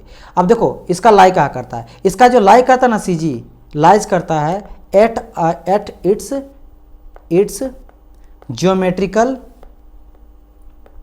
सेंटर में, मतलब एकदम सेंटर में लाई करता है। बट द पॉइंट इज, कभी कभी आपको बोलेगा बेस से क्या हो जाएगा हाइट, ये सभी चीज में आपको फंसा देगा, वो चीज जान लो। अब देखो ये अगर ट्रायंगल रहेगा तो मान लेते हैं कि यहाँ पे मैं कुछ चीजें ले लेता हूँ, जैसे अगर मैं इसको बोलता हूँ कि अगर इसको मैं बी बेस मान लेता हूँ, ठीक है, यहाँ पे जगह नहीं मिल रहा है ना, बी में बेस मान लिया, छोटा छोटा मैं बता रहा हूँ, ये मैंने बी बेस मान लिया, एंड एच में हाइट ले लेता हूँ, इसका हाइट क्या ले लेता हूँ, एच ले लेता हूँ, यहाँ से लेकर यहाँ तक हाइट एच ले लेता हूँ, हाइट ले लेता हूँ, समझना, हाइट ले लेता हूँ। अब आपको बोलेगा ऊपर से बताइए, नीचे से बताइए, दाएं से बताइए, बाएं से बताइए, किधर से ही पूछ सकता है। तो इस केस में क्या हो जाएगा, अगर मैं बात करूँगा ऊपर से, तो यहाँ से लेकर यहाँ तक जो होगा ना, यहाँ नहीं जगह मिल रहा है ना हम लोग को, यहाँ से लेकर यहाँ तक, तो ये हो जाता है आपका 2h/3 जो मैं पहले बताया हूँ। एंड नीचे अगर बात करेंगे तो h/3 यहाँ से लेकर यहाँ तक का क्या हो जाएगा, h/3 3। अगर बेस से बोलेगा, बेस से जैसे जिस तरफ मेरा जहां पे राइट एंगल वाला वही है, मतलब परपेंडिकुलर वाला वही है, ठीक है, समझ रहे हो, ये हाइपोटेनियस है, बेस है और एक मेरा परपेंडिकुलर है। तो परपेंडिकुलर के साइड से मेरा सीजी कितना ऐड करा उस केस में, यानी कि यहां से लेकर यहां तक का। तो इस केस में क्या हो जाएगा 2b मतलब 2/3b, क्या हो जाएगा 2/3b। एक सेकंड, नहीं b/3 आएगा, यहां से b/3 आएगा, अपोजिट है, यहां पे आएगा b/3। एंड अगर बोलेगा आपका हाइपोटेनियस जहां पे टच कर रहा है और बेस जहां पे टच कर रहा है उस वर्टेक्स से सीजी का डिस्टेंस, तो आ जाएगा यहां पे क्या, यानी कि इसका मैं बात कर रहा हूं यहां से लेकर यहां तक का। इस केस में यहां पे आ जाएगा क्या 2/3b, ठीक है। इस चीज का ध्यान रखना, समझ यहाँ पे सीजी क्या बोलेगा आपको, सीजी वाइज ज्योमेट्रिकल सेंटर में एक्ट कर रहा है राइट एंगल ट्रायंगल का। बट आपके अगर बोलेगा कि बताइए जो आपका ये जो पॉइंट है, ये बेसिकली मान लो V1 मैंने करा, V1 वर्टेक्स, ये V1 वर्टेक्स किस किस चीज का है, तो आप बोलोगे सर एक तो मेरा हाइपोटेनियस वाला जा रहा है ना, एक मेरा हाइपोटेनियस वाला ये आपका परपेंडिकुलर वाला जा रहा है और हाइपोटेनियस वाला जा रहा है, वहां जाके एक्ट कर रहा है। वहां से कितना डिस्टेंस बोल जाएगा, मतलब फिगर में आपको दे देगा, या फिर बोलेगा बेस से बताइए, नीचे तरफ से बताइए, नीचे तरफ से एक परपेंडिकुलर साइड से सीडी का डिस्टेंस और आपका इधर से साइड का डिस्टेंस, तो जिससे भी घुमा के दे दे आपको यहां से देख लेना, सारा चीज मैंने यहां पे बता दिया, ईच एंड एवरीथिंग को मैंने डिस्कस कर दिया। चलिए होप सो कि यहाँ पे सारे चीजों को आप लोग नोट डाउन कर लीजिएगा। अब हम लोग क्वेश्चन पर बढ़ते हैं। अब देखो जो भी क्वेश्चन है ना, अब देखो मैं आपको 5 मिनट में सॉल्यूशन करा दूंगा, क्यों कि सारा चीज हम लोग डिस्कस यहाँ पे कर चुके हैं।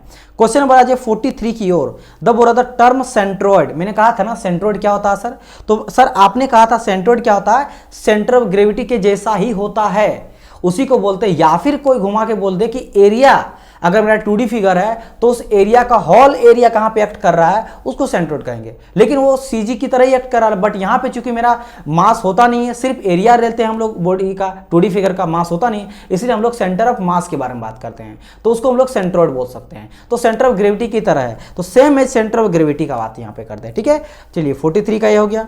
अब बात करते हैं हम लोग 44 का। इनरेगुलर बॉडी में have more than one centre of gravity, मतलब बोल रहा है अगर मेरा इनरेगुलर बॉडी है तो क्या उसका जो सेंटर ऑफ ग्रेविटी होता है वो मेरा एक से ज्यादा हो सकता है या नहीं, तो बिल्कुल यहां पे ज्यादा हो सकता है। देखो इनरेगुलर बॉडी कहा गया ना, बॉडी जो है इनरेगुलर है तो सीजी अलग अलग हो सकता है वहां पे, ठीक है। लेकिन एक अगर बॉडी रहा तो उसका एक सेकंड आप लोग इसका मुझे थोड़ा सा कॉन्ट्राडिक्ट लग रहा है, मैं चाहता हूं इसका आंसर आप दीजिए, मैं अभी नहीं बताऊंगा, ठीक है। मुझे अभी याद आया, मैंने कहा था कि किसी भी बॉडी का सिर्फ और सिर्फ एक ही सेंटर ऑफ ग्रेविटी होता है, लेकिन यहां पे इनरेगुलर बॉडी कह दिया, बॉडी तो एक ही है। अब बताइए इसका मैंने कहा था कि सेंटर ऑफ ग्रेविटी सिर्फ एक ही होता है, तो क्या यहां पे मोर देन वन होगा सेंटर ऑफ ग्रेविटी? आपको इसका आंसर देना, मैं चाह रहा हूं इसका आपको आंसर देना और आपको लिखना भी है। अगर एक होगा तो क्यों होगा, अगर एक नहीं होगा तो क्यों होगा, मुझे चाहिए इसका आंसर, कमेंट आप लोग करना, ठीक है। चलिए आप लोग भी कुछ छोड़ देते हैं ताकि इंटरेस्टिंग, क्योंकि इसके बारे में मैं बता चुका हूं, लेकिन आप लोग को थोड़ा दिमाग लगाना और देखना कि इसका आंसर आप लोग दे पाते हो कि नहीं। चलिए बात करते हैं 45 में। The centre of gravity of rectangle lie at a point where the two diagonal meet each other, बिल्कुल सही, मैंने कहा था ना दोनों जहां पे मीट करता है वहीं पे मेरा क्या बन जाता है आपका, इसका सीजी एक्ट करता है यहीं पे सीजी, तो बिल्कुल हम लोग यहां पे एग्री करेंगे। आगे बढ़ते हैं नेक्स्ट क्वेश्चन की ओर। The centre of gravity of triangle, यहाँ पे ट्रायंगल कोई भी ट्रायंगल नहीं बोला, इक्विलेटरल ना आपका राइट एंगल ट्रायंगल ना आइसोसेलेस ट्रायंगल, मतलब किसी का भी बात कर रहा है। उस केस में बोल रहा point where the median intersect each other, मतलब जहाँ पे मीडियन, आपको मैंने कहा था ना तीनों वर्टेक्स से, अगर इस वर्टेक्स से मीडियन डालूं, इस वर्टेक्स से मीडियन डालो, इस वर्टेक्स से मीडियन डालो, जहाँ पे तीनों एक्ट कर रहा है वही मेरा सीजी होता है, तो वही तो कह रहा है ना, तो ये भी आपका 46 का भी क्या हो जाएगा, ए नंबर हो जाएगा। 47 का बात करते हैं। 47 the centre of gravity of isosceles triangle, isosceles triangle मैंने कहा था ना, आइसोसेलेस जिसका दो साइड इक्वल रहता है, दो साइड मेरा इक्वल रहता है, तो दो साइड अगर मेरा इक्वल रहता है और यानी दोनों साइड इक्वल, तो साइड्स को यहाँ पे Q ले लिया गया है एंड बेस को यहाँ पे ले लिया गया P। इस केस में मैंने बताया था रूट अंडर क्या होता था, याद करो 4p² minus q² divide by 6, यानी कि इसका भी ये नंबर करेक्ट हो जाएगा, ठीक है। वहां देखने के बाद देखो फटाफट आप लोग को लग जाएगा एंड आपको सब समझ में यहाँ पे आ रहा है सब कुछ। देखो बात करते हैं 48 the centre of gravity of an equilateral triangle, यहाँ पे बात किया, ये साइड सबका ए दिया, इक्विलेटरल मतलब सारा का सारा जो साइड्स है वो इक्वल है, ये अगर ए है तो ये भी ए है, ये भी है, तो इस केस में सेंटर ऑफ ग्रेविटी जो होगा वो क्या होगा ये आपको बताना है। तो मैंने कहा था ना किसी भी साइड से अगर लेंगे ना, इस साइड से मैं ले रहा हूं, ठीक है, या इस साइड से ले रहा हूं या फिर इस साइड से ले रहा हूं, हर तरफ से मेरा √3/2 ही आएगा, ठीक है। क्या आ जाएगा √3a/2। क्या आ जाएगा मेरा यहाँ पे, तो 48 का आंसर क्या हो जाएगा मेरा, सॉरी a/√3, क्या मैं बोल रहा हूँ, a/2√3 आ जाएगा। क्या आ जाएगा मेरा, a/2√3, यानी कि सी नंबर करेक्ट आंसर। देखो मैं बता चुका हूँ यहाँ पे, अगर मैं यहाँ पे दिखाऊँ, कहाँ गया जी मेरा हम लोग का, this is your right angle triangle का मैं बात कर रहा हूँ ना, तो एक आइसोसेलेस ट्रायंगल था, सॉरी आइसोसेलेस ट्रायंगल। ये देखो a/, यहाँ पे मैंने कोई चीज़ छोड़ा हुआ है ना, एक सेकंड मुझे एक बार थोड़ा सा क्वेश्चन को चेकआउट करने दीजिए। क्वेश्चन यहाँ पे मेरा क्या था, ओके, तो यहाँ पे दिया गया 48 centre of gravity by equilateral triangle.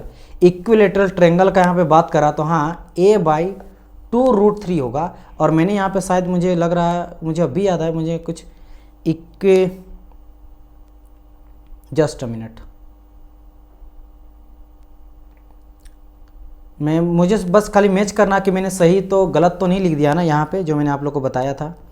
Equilateral triangle कहाँ गया, इक्विलेटरल ट्रायंगल कहाँ गया, हाँ यहाँ थोड़ा गलती हो गया, यहाँ पे 2 यहाँ पे छूट गया है, a/2√3 होगा, ठीक है, यहाँ ध्यान देना, a/2√3 होगा। समझ आया कि नहीं, इक्विलेटरल ट्रायंगल a/2√3 होता है, किधर से भी निकालेंगे, a/ खाली √3 मैंने कहा था। चलिए ठीक है, कोई बात नहीं, तो यहाँ पे आ जाते हैं a/2√3, तो यहाँ पे क्या होगा, सी नंबर करेक्ट आंसर हो जाएगा। चलिए ठीक है, बात करते हैं हम लोग आगे 49th की ओर। The centre of gravity of semi circle lie at a distance. Semi circle का बात किया जा रहा है, सेमी सर्कल का बात कर रहा है कि बताइए सेमी सर्कल के केस में मेरा सेंटर ऑफ ग्रेविटी कहाँ पे लाई करेगा। तो मैं ये भी चीज बता चुका हूँ, कहाँ पे लाई करेगा सर, ये लाई करेगा मेरा 4r/3π, 4r/3π, जो कि वर्टिकल में हम लोग लेते थे, बेस लेके चलते थे, ठीक है, ये रेडियस हम लोग लेके चलते थे, वर्टिकल रेडियस से हम लोग उसको मेजर करेंगे, और जहाँ पे भी सीजी मेरा एक्ट करेगा ना, वो सीजी क्या हो जाएगा मेरा 4r/3π होने वाला है, 4r/3π होने वाला है। देखो यहाँ पे कहा गया है, और इसको मेजर कहाँ कर रहे हैं, अलोंग दी वर्टिकल रेडियस से कर रहे हैं, ठीक है, बेस से कर रहे हैं, तो ये चीज़ है। चलिए, तो इसका हो जाएगा 49th का बी नंबर। आगे बढ़ते हैं 50 की ओर। The centre of gravity of hemisphere lie. Hemisphere का बात किया जा रहा है। अच्छा, यहाँ पे दिया गया 3r/8, तो इसका करेक्ट और इनकरेक्ट स्टेटमेंट, तो बिल्कुल ये करेक्ट मेरा स्टेटमेंट दिया गया है। आगे बढ़ते हैं 41 की ओर। The centre of gravity of trapezium. देखो यहाँ पे सब चीज़ मैं बता दिया हूँ। ट्रेपेजियम देखो यहाँ पे साइड्स दिया गया B एंड A, यानी पैरेलल साइड्स आपका A है, ठीक है, पैरेलल साइड का पहला पार्ट A है, दूसरा साइड मेरा B है, हाइट h दिया गया है और G कहीं लाई कर रहा है। तो ये बोल रहा कि बताइए कितना हो जाएगा इसका करेक्ट आंसर। तो मैंने कहा था ना, ये हो जाता है h/3 और ब्रैकेट में 2a+b डिवाइड बाई a+b, तो हो जाएगा यहाँ पे 51 का C will be your correct answer. आगे बढ़ते हैं क्वेश्चन नंबर 52 की और। बताइए फटाफट बताइए, सभी मैं बता दिया हूँ। यहाँ बोल रहा था centre of gravity of a right circular cone, right solid cone का बात करा, राइट सर्कुलर सॉलिड कोन का distance at a distance dash from its base, यानी बेस से बोल रहा है। सीजी जहां भी एक्ट कर रहा है ना, तो बताइए सीजी जो है वो बेस से कितना होगा, और ये अलोंग वर्टिकल एक्सिस के अलोंग, ठीक है। बताइए कितना होगा भाई, क्या h/2 होगा, h/3 होगा, h/4 होगा, या फिर आपका h/6 होगा, क्या होगा इसका करेक्ट आंसर। तो इसका करेक्ट आंसर होने वाला है h/4, क्या होने वाला 4। मैं भी एक बार देख लेता हूँ ताकि h/4 बिल्कुल सही पता चले कि मैं कुछ और बता दिया हूँ, क्योंकि मेरे दिमाग में कभी कभी क्या होता है, आप लोग इतना सारा पढ़ाना रहता है, दिमाग में कुछ और रहता है, लिख में कुछ और देता हूँ, तो वो सभी चीज़ें ह्यूमन है, गलती तो होता ही है, एंड आप लोग समझदार हैं भी।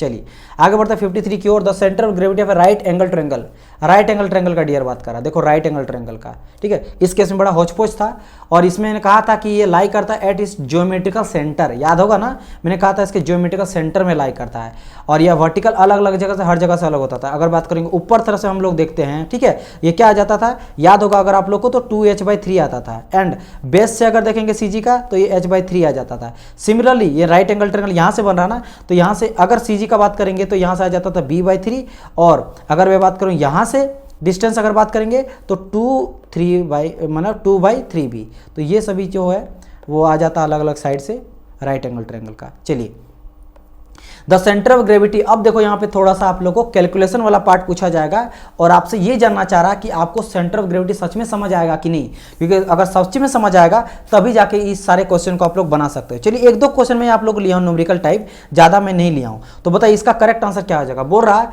Quadrant of the circle. अब आपको पता सर्कल का मैंने आप लोग को बता दिया सीजी, एंड सेमी सर्कल का ही बता दिया है, तो आपको क्वाड्रेंट ऑफ सर्कल बोला गया। एक चीज बताइए, अगर मैं सेमी सर्कल के यहाँ पे बात करता हूँ सेमी सर्कल का, तो सेमी सर्कल का मैंने क्या कहा था 4r/3π होता है, ठीक है। क्वाड्रेंट मीन्स क्या होता है कि 4/1 भाग सर्कल का, सेमी मतलब एक सर्कल को मैंने हाफ काट दिया तो ये हो गया सेमी सर्कल, ठीक है। ये हो गया मेरा क्या, मेरा सेमी सर्कल हो गया। लेकिन अगर क्वाड्रेंट बोलेंगे तो और यहाँ पे पार्ट कर लो, यानी इस पार्ट का बात कर, एक पार्ट का मतलब इतना ही, यानी कि मैंने क्या करा इसका आधा कर दिया, यानी कि इसको मैं अगर हाफ कर दूं तो ये हो गया मेरा क्या, centre of gravity of quadrant of circle. तो बस इस चीज को आपको कैलकुलेट करना 4r/6π। तो इसको आप कैलकुलेट कीजिएगा, मैं आप लोगों को करके यहाँ पे दिखाता हूं। तो इसको आप कीजिएगा तो क्या हो जाएगा यहाँ पे करेक्ट आंसर 4π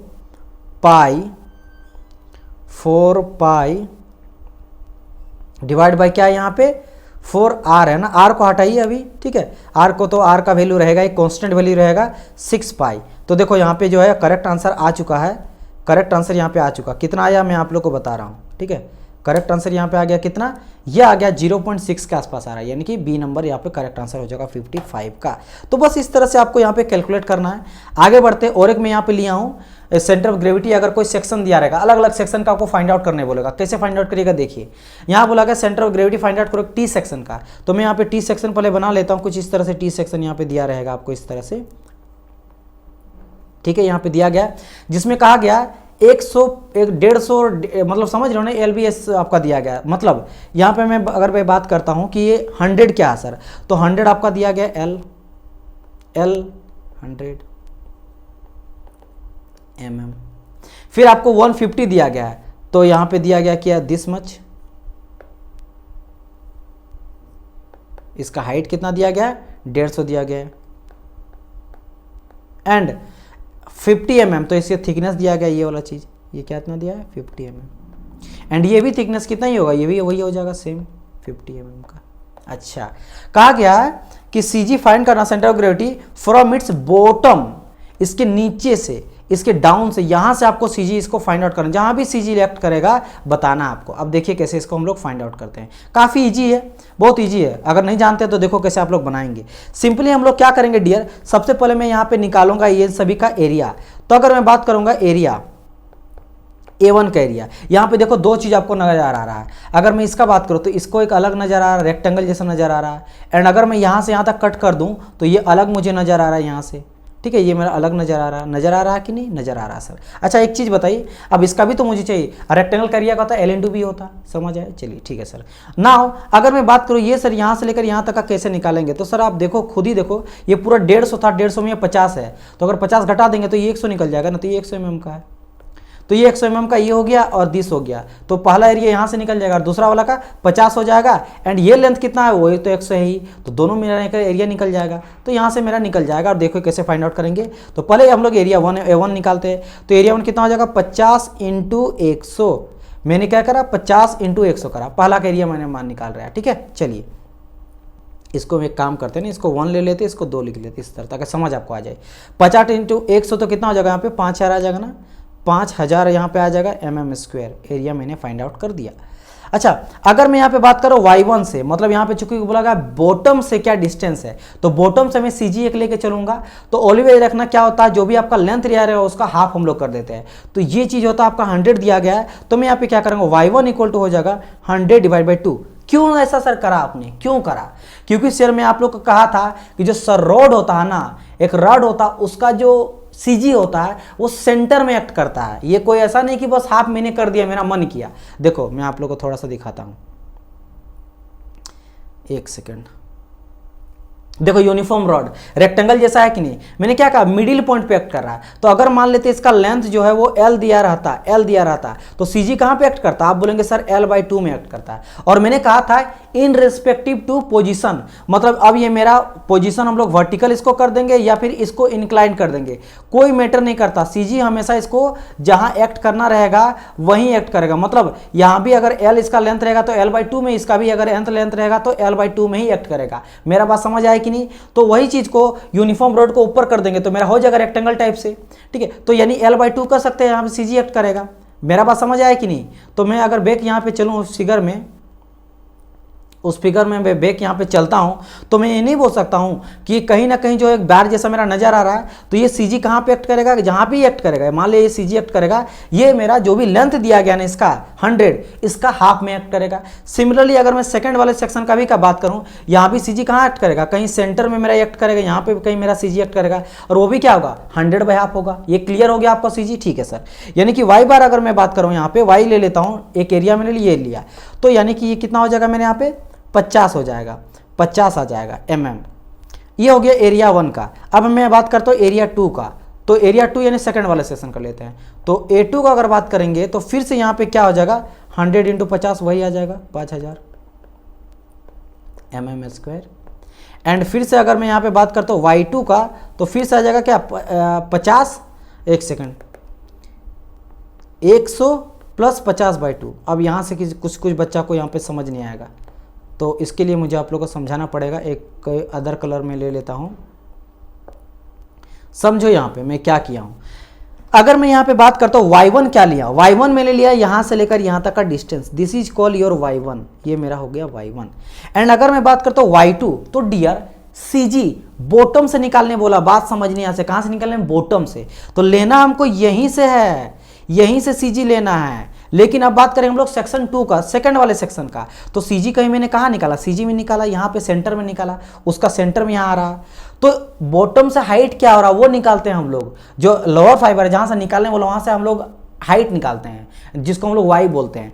तो यहाँ से लेकर यहाँ तक का डिस्टेंस फाइंड आउट करना पड़ेगा ना, किसके लिए, y2 के लिए, सेकंड सेक्शन के लिए। तो पहले तो इसका तो पूरा 100 mm मुझे लेना ही पड़ेगा लेंथ, और उसका चूंकि 50 दिया गया था, तो 50 का आधा 25, 50 का आधा क्या हो जाएगा 25, तो ये 25 और ये 100, तो डायरेक्ट 125 लिख सकते हैं। या फिर मैंने क्या करा यहाँ पे 100 लिखा और 50 का हाफ कर दिया, तो 125। तो ये डिस्टेंस मैंने दोनों का निकाला, क्योंकि बॉटम से कहा गया है। ये अगर बॉटम से ना करके टॉप से कहा था, तो मेरा जो है ना 25 निकल जाता सेकंड का y2, एंड y1 का फिर निकलता मेरा क्या, उधर का 25 और इधर का 50, 75 निकल जाता है टॉप से अगर कहता तो, क्योंकि मैंने ये लेता और यहाँ तक लेता। लेकिन चूंकि इस बार बॉटम से कहा गया, तो दोनों का अलग अलग आ जाता है। ठीक है, तो इस तरीके से आपको यहाँ पे क्या करना, क्योंकि दोनों का जोड़ क्या कहा गया, एक का नहीं कहा गया कि आपने कहा कि इसका सर हाफ निकल गया, एक का सेक्शन कहा था, डायरेक्ट मैं ये कहता था CG यहाँ ऐड कर देता, लेकिन दोनों सेक्शन को ऐड करके कहा गया कि T सेक्शन का। तो इसमें 2 रेक्टेंगल टाइप्स है, एक वर्टिकल एक हॉरिजॉन्टल है। अब ये दोनों का मैंने ये सब निकाल दिया ना, एक फॉर्मूला होता है CG फाइंड आउट करने का, वो क्या फॉर्मूला होता है उस चीज़ को देखेंगे हम लोग। तो मैं क्या करता हूँ, इसको थोड़ा सा छोटा कर देता हूँ, और छोटा करके एक सेकेंड मैं यहाँ पे रख देता हूँ। ठीक है, मैं छोटा, एक सेकंड, छोटा मैंने यहाँ पे कर दिया। नाउ मैं यहाँ पे निकालूंगा क्या, CG। इसलिए जो CG होगा कहाँ से, बॉटम से, वो क्या होगा, वो हमेशा देखना y बार मैंने क्या कहा कि बॉटम से हम लोग ले रहे हैं, हमेशा देखना क्या करना, इसका फॉर्मूला एकदम फिक्स रहता है। पहले का एरिया लेते हैं, पहले वाला 2 सेक्शन यहाँ दिया गया ना, पहले वाला का एरिया लेंगे, एंड उसी पहले वाले का जो बॉटम से डिस्टेंस है CG का वो लेंगे उस सेक्शन का, प्लस चूंकि 2 दिया गया यहाँ पे सेक्शन, तो सेकंड वाले का एरिया लेंगे और सेकंड वाले का जो बॉटम से डिस्टेंस है वो लेंगे। ठीक है, यानी y2। एंड नीचे में हमेशा क्या करते हैं, नीचे में ऑलवेज हम लोग करते हैं दोनों का एरिया का जोड़ देते हैं, मतलब A1 + A2 कर देते हैं। बहुत मैंने बड़ा यहाँ पे कर दिया, तो मुझे फिर से मेहनत यहाँ पे करना पड़ेगा। ठीक है, तो A1 y1 + A2 y2 divide by A1 + A2, कुछ नहीं। अब क्या करना है यहाँ पे, पहला का था 5000 था, इंटू 50 करेंगे, प्लस 5000 है, इंटू 25 करेंगे, 125 सॉरी 125 करेंगे, और दोनों का एरिया 5000 और प्लस 5000, तो 10,000 यहाँ पे जुड़ जाएगा। ये हो गया, बस इसको आपको कैलकुलेट करना। मैं इसको करके बताता हूँ आप लोगों को कितना आंसर आ रहा है। आंसर यहाँ पे आ रहा है 5000 इंटू 50, आप लोग भी करो यहाँ पे, प्लस हम लोग कर रहे हैं 5000 इंटू 125 डिवाइड बाई कितना हो जाएगा 10,000। ठीक है, ये हो गया मेरा। तो इसको जो मैं यहाँ पे कैलकुलेट कर रहा हूँ ना डियर, 1 मिनट, तो इज इक्वल टू मेरा आ रहा है भाई, यहाँ से आ गया 35 डिवाइड बाई 4, इसको मैं अगर कर रहा हूँ तो 8.75 आ रहा है। ठीक है, 80, एक सेकंड यहाँ पे मैंने कुछ गड़बड़ करा, 10,000 था ना, तो हो जाएगा 8.75, 0 एक मैंने यहाँ पे घटा दिया, एक 0 यहाँ पे ऐड हो जाएगा। ठीक है, अब सही है। ठीक है, तो यहाँ पे क्या आ जाएगा, एक सेकंड, यहाँ पे आएगा 87.5 mm। तो ये क्या हो गया, वाई बार इक्वल टू निकला।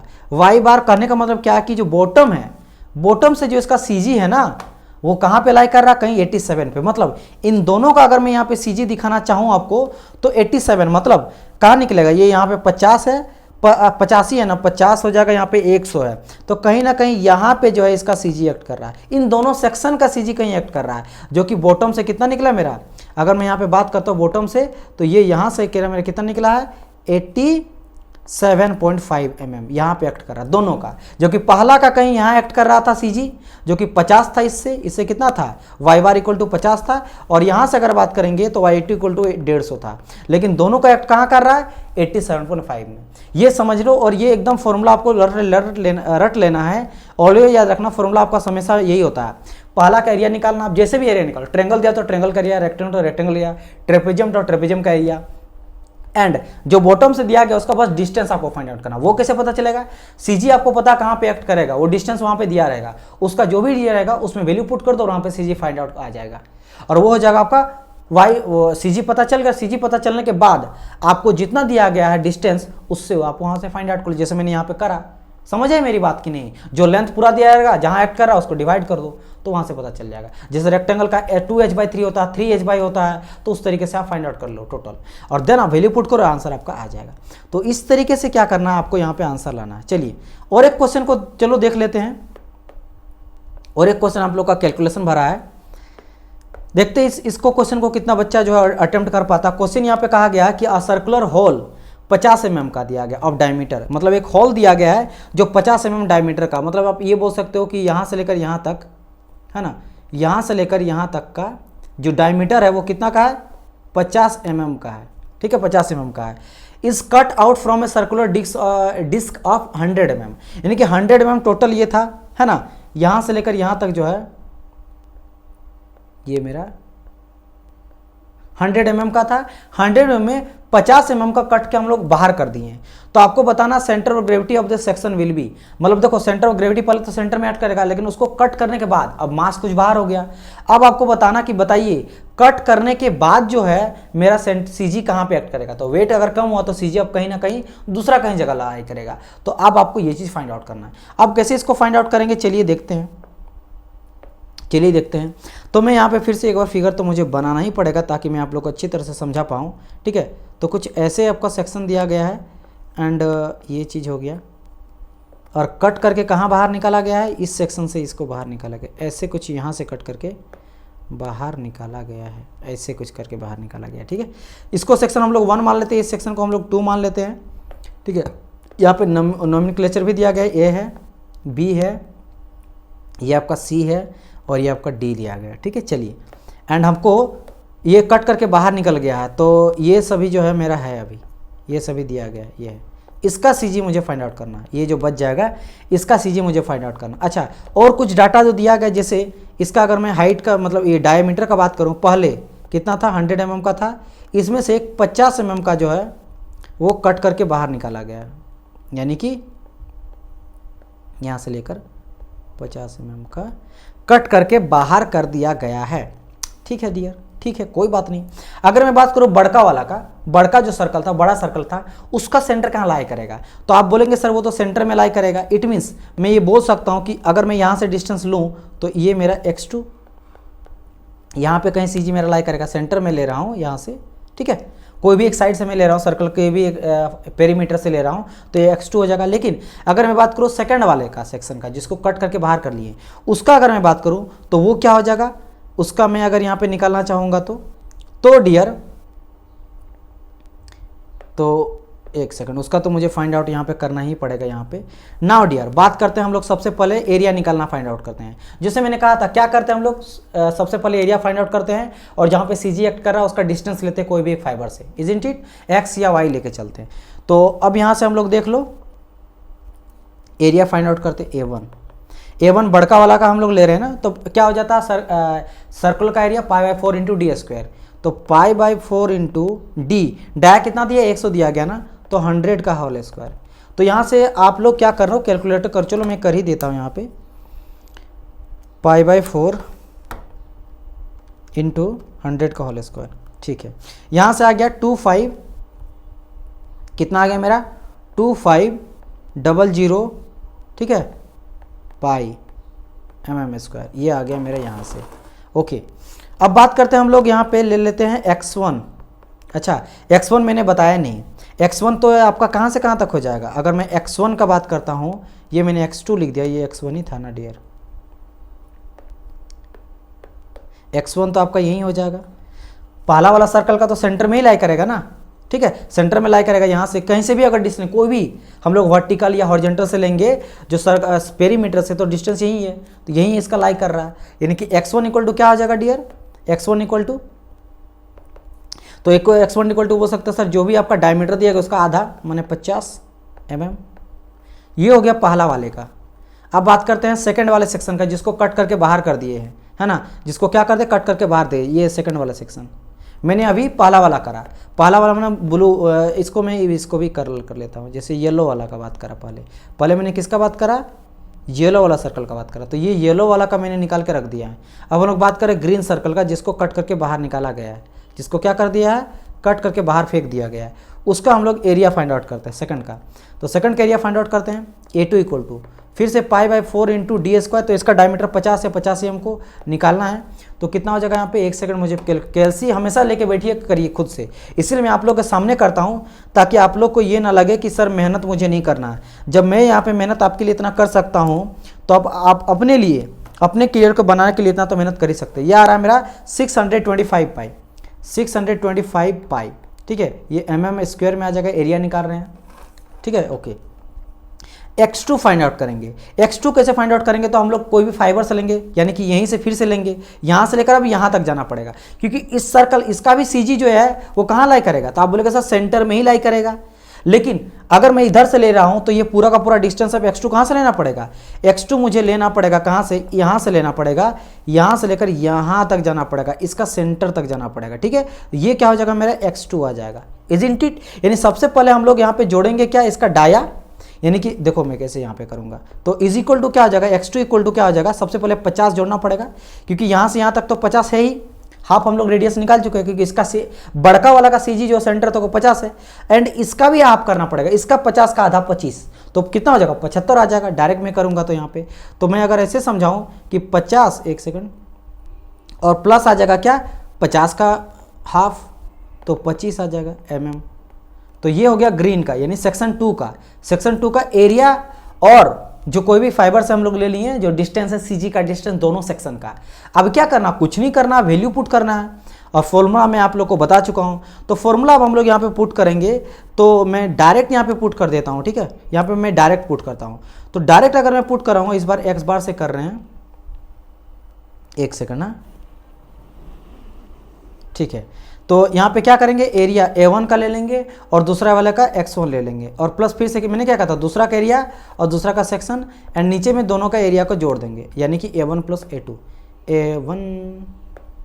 A1 plus A2। तो क्या करो, अब आपको वैल्यू ही पुट करना है ना। अब क्या करना है, यहाँ आ जाएगा 250, ये 2500 था ना आपका, हाँ 2500 था, पाई इंटू x1 मेरा कितना था भाई, 50 था, और प्लस A2 कितना था, 625 इंटू 75, एंड डिवाइड बाई दोनों का एरिया को करना है ना, यानी कि 2500 पाई इंटू यहाँ पे क्या आ जाएगा, एक सेकंड, यहाँ जोड़ेंगे नहीं डियर, यहाँ जोड़ेंगे नहीं, यहाँ पे घटाएंगे, ठीक है, यहाँ पे घटाएंगे, देखो इस तरह यहाँ पे घटाएंगे डियर। क्यों घटाएंगे सर, क्या कोई मुझे बता सकता है, ठीक है। जब तक मैं इसको लिखता हूँ तब तक मुझे कोई अगर बता दे ना तो मैं मान जाऊंगा। वैसे लाइव तो ये नहीं चल रहा है, ठीक है, लेकिन मैं चाह रहा आप लोग कमेंट करके बताना कि क्यों ऐसा किए, फिर मैं आप लोगों को बता रहा हूँ।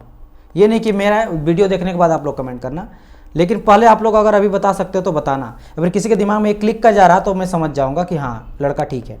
डियर देखो यहाँ पे मैं क्या करके आ रहे हैं, यहाँ पे मैं एक कर रहा हूँ, इससे पहले वाले में मैं जोड़ा था। क्यों जोड़ा था डियर, क्योंकि दोनों सेक्शन को हम लोग ऐड कर रहे थे, इस सेक्शन को भी इस सेक्शन को ऐड करके CG फाइंड आउट करना चाह रहे हैं। यहाँ जोड़ नहीं रहे ना, यहाँ पे घटा रहे हैं, बड़का वाला में छोटा वाले को घटाया जा रहा है, तो उसका CG वाले को घटाएंगे तो ऑटोमेटिकली मेरा जो बचेगा उसका CG निकल जाएगा। तो इसीलिए मैंने यहाँ पे बड़ा वाले एरिया से छोटा वाले एरिया को घटा रहे हैं, तो इसीलिए मैंने यहाँ पे 2500 जो पाई था इसमें से 625 पाई को घटा रहे हैं। अब मुझे यहाँ पे कैलकुलेट करने दीजिए थोड़ा सा। तो 2500 पाई इंटू 50, ठीक है, प्लस यहाँ पे देख लेना। अच्छा यहाँ पे एक सेकंड, घटा रहे हैं तो ऊपर में भी तो घटाना पड़ेगा, ऊपर में मैंने प्लस कर दिया, दोनों में घटाना पड़ेगा। यहाँ भी नेगेटिव होगा, यहाँ भी नेगेटिव होगा, ठीक है, यहाँ भी नेगेटिव होगा, ठीक है। और माइनस हो जाएगा यहाँ पे क्या मेरा 625 इंटू 25 डिवाइड मेरा आ जाएगा 2500 pi minus 620 pi is equal to, तो इज इक्वल टू मेरा आ रहा है यहाँ पे कितना, मैं आप लोग को बता रहा हूँ, देखो यहाँ पे मैं बता रहा हूँ, ठीक है, आ रहा कितना, ये आ रहा 41.7 mm। यानी कि क्या हो रहा है कि कहीं 41.7 mm पे आपका CG एक्ट कर रहा है, इस कट के जो बचा हुआ है उसका जो है आपका लाई कर रहा सेंटर ऑफ ग्रेविटी उस डिस्क का, सर्कुलर डिस्क का। यानी 41 करने का मतलब क्या, ये आपका 50 दिया गया ना, तो कहीं आप समझ लो कि कहीं यहाँ पे जो है ना वो लाई कर रहा है, यानी कि यहाँ पे, यहाँ से लेकर यहाँ तक इतना, ये हो रहा है मेरा क्या 41.7 mm। यहाँ पे कहीं मेरा CG लाई कर रहा है, किस जगह पे, देखो रेड से मैं दिखा दे रहा हूँ, यहाँ पे कहीं मेरा क्या हो रहा है, CG एक्ट कर रहा है, CG एक्ट कर रहा है। समझ आए मेरी बात की नहीं? तो इस तरीके से आपको फाइंड आउट करने बोलेगा, कुछ नहीं यहाँ पे कि आपको समझाने के लिए एकदम बेसिक तरीका से समझाते गए हम, आपके जैसे समझे, प्लस वैल्यू पुट कर दिए, फिर हम लोग को लगा अच्छा घटाना है तो मैंने नेगेटिव करा, ठीक है। तो ऐसे समझते हुए चलना, मैं आप लोग को एकदम बेसिक तरह से, बेसिक बच्चा तरह समझा रहा हूँ। और आप लोग देखो यहाँ पे आप लोग का क्लास खत्म हो गया, आप लोग क्या समझा इससे, आप लोग को इससे ये समझ में आना चाहिए कि सर जी यहाँ पे आप लोग जो है आप पूरा डेरिवेशन भी करा रहे हैं, सारे इंपॉर्टेंट फॉर्मूला भी बता रहे हैं, थ्योरी भी बता रहे हैं और क्वेश्चन भी करा रहे हैं। एंड होप सो आप लोग को पसंद लगा होगा। मैं काफ़ी तो थक चुका हूँ, रखते क्लास करते ऑफ। इसके अलावा हम लोग चल रहा और सीरीज, जैसे मैं प्रीवियस ईयर का सॉल्यूशन करा रहा हूँ, हर एक एग्जाम का करा रहा हूँ, जो भी एग्जाम आ रहा है आने वाले टाइम में, कोई भी अगर पर्टिकुलर एग्जाम आएगा मुझे कमेंट कर दीजिएगा, उसका मैं सॉल्यूशन करा दूंगा जिसमें प्रीवियस ईयर का जो पूछा गया है। एंड ये तो आपका सीरीज जो है जिसमें सब कुछ करा रहे हैं। आई होप कि वीडियो पसंद लगा होगा, अगर पसंद लगा तो प्लीज़ लाइक कीजिए, आप लोग लाइक नहीं करते हैं, चैनल को सब्सक्राइब नहीं करते प्लीज़ सब्सक्राइब कीजिए। 90% लड़का सब्सक्राइब नहीं करता है, 10% करता है, तो सब्सक्राइब ही क्या करिए, कमेंट कीजिए अगर अच्छा लगे, कोई डाउट है तो मुझे पूछिएगा। एंड मिलते हैं हम लोग नेक्स्ट पार्ट में, तब तक ले good bye and God bless you all guys, bye bye my dear student.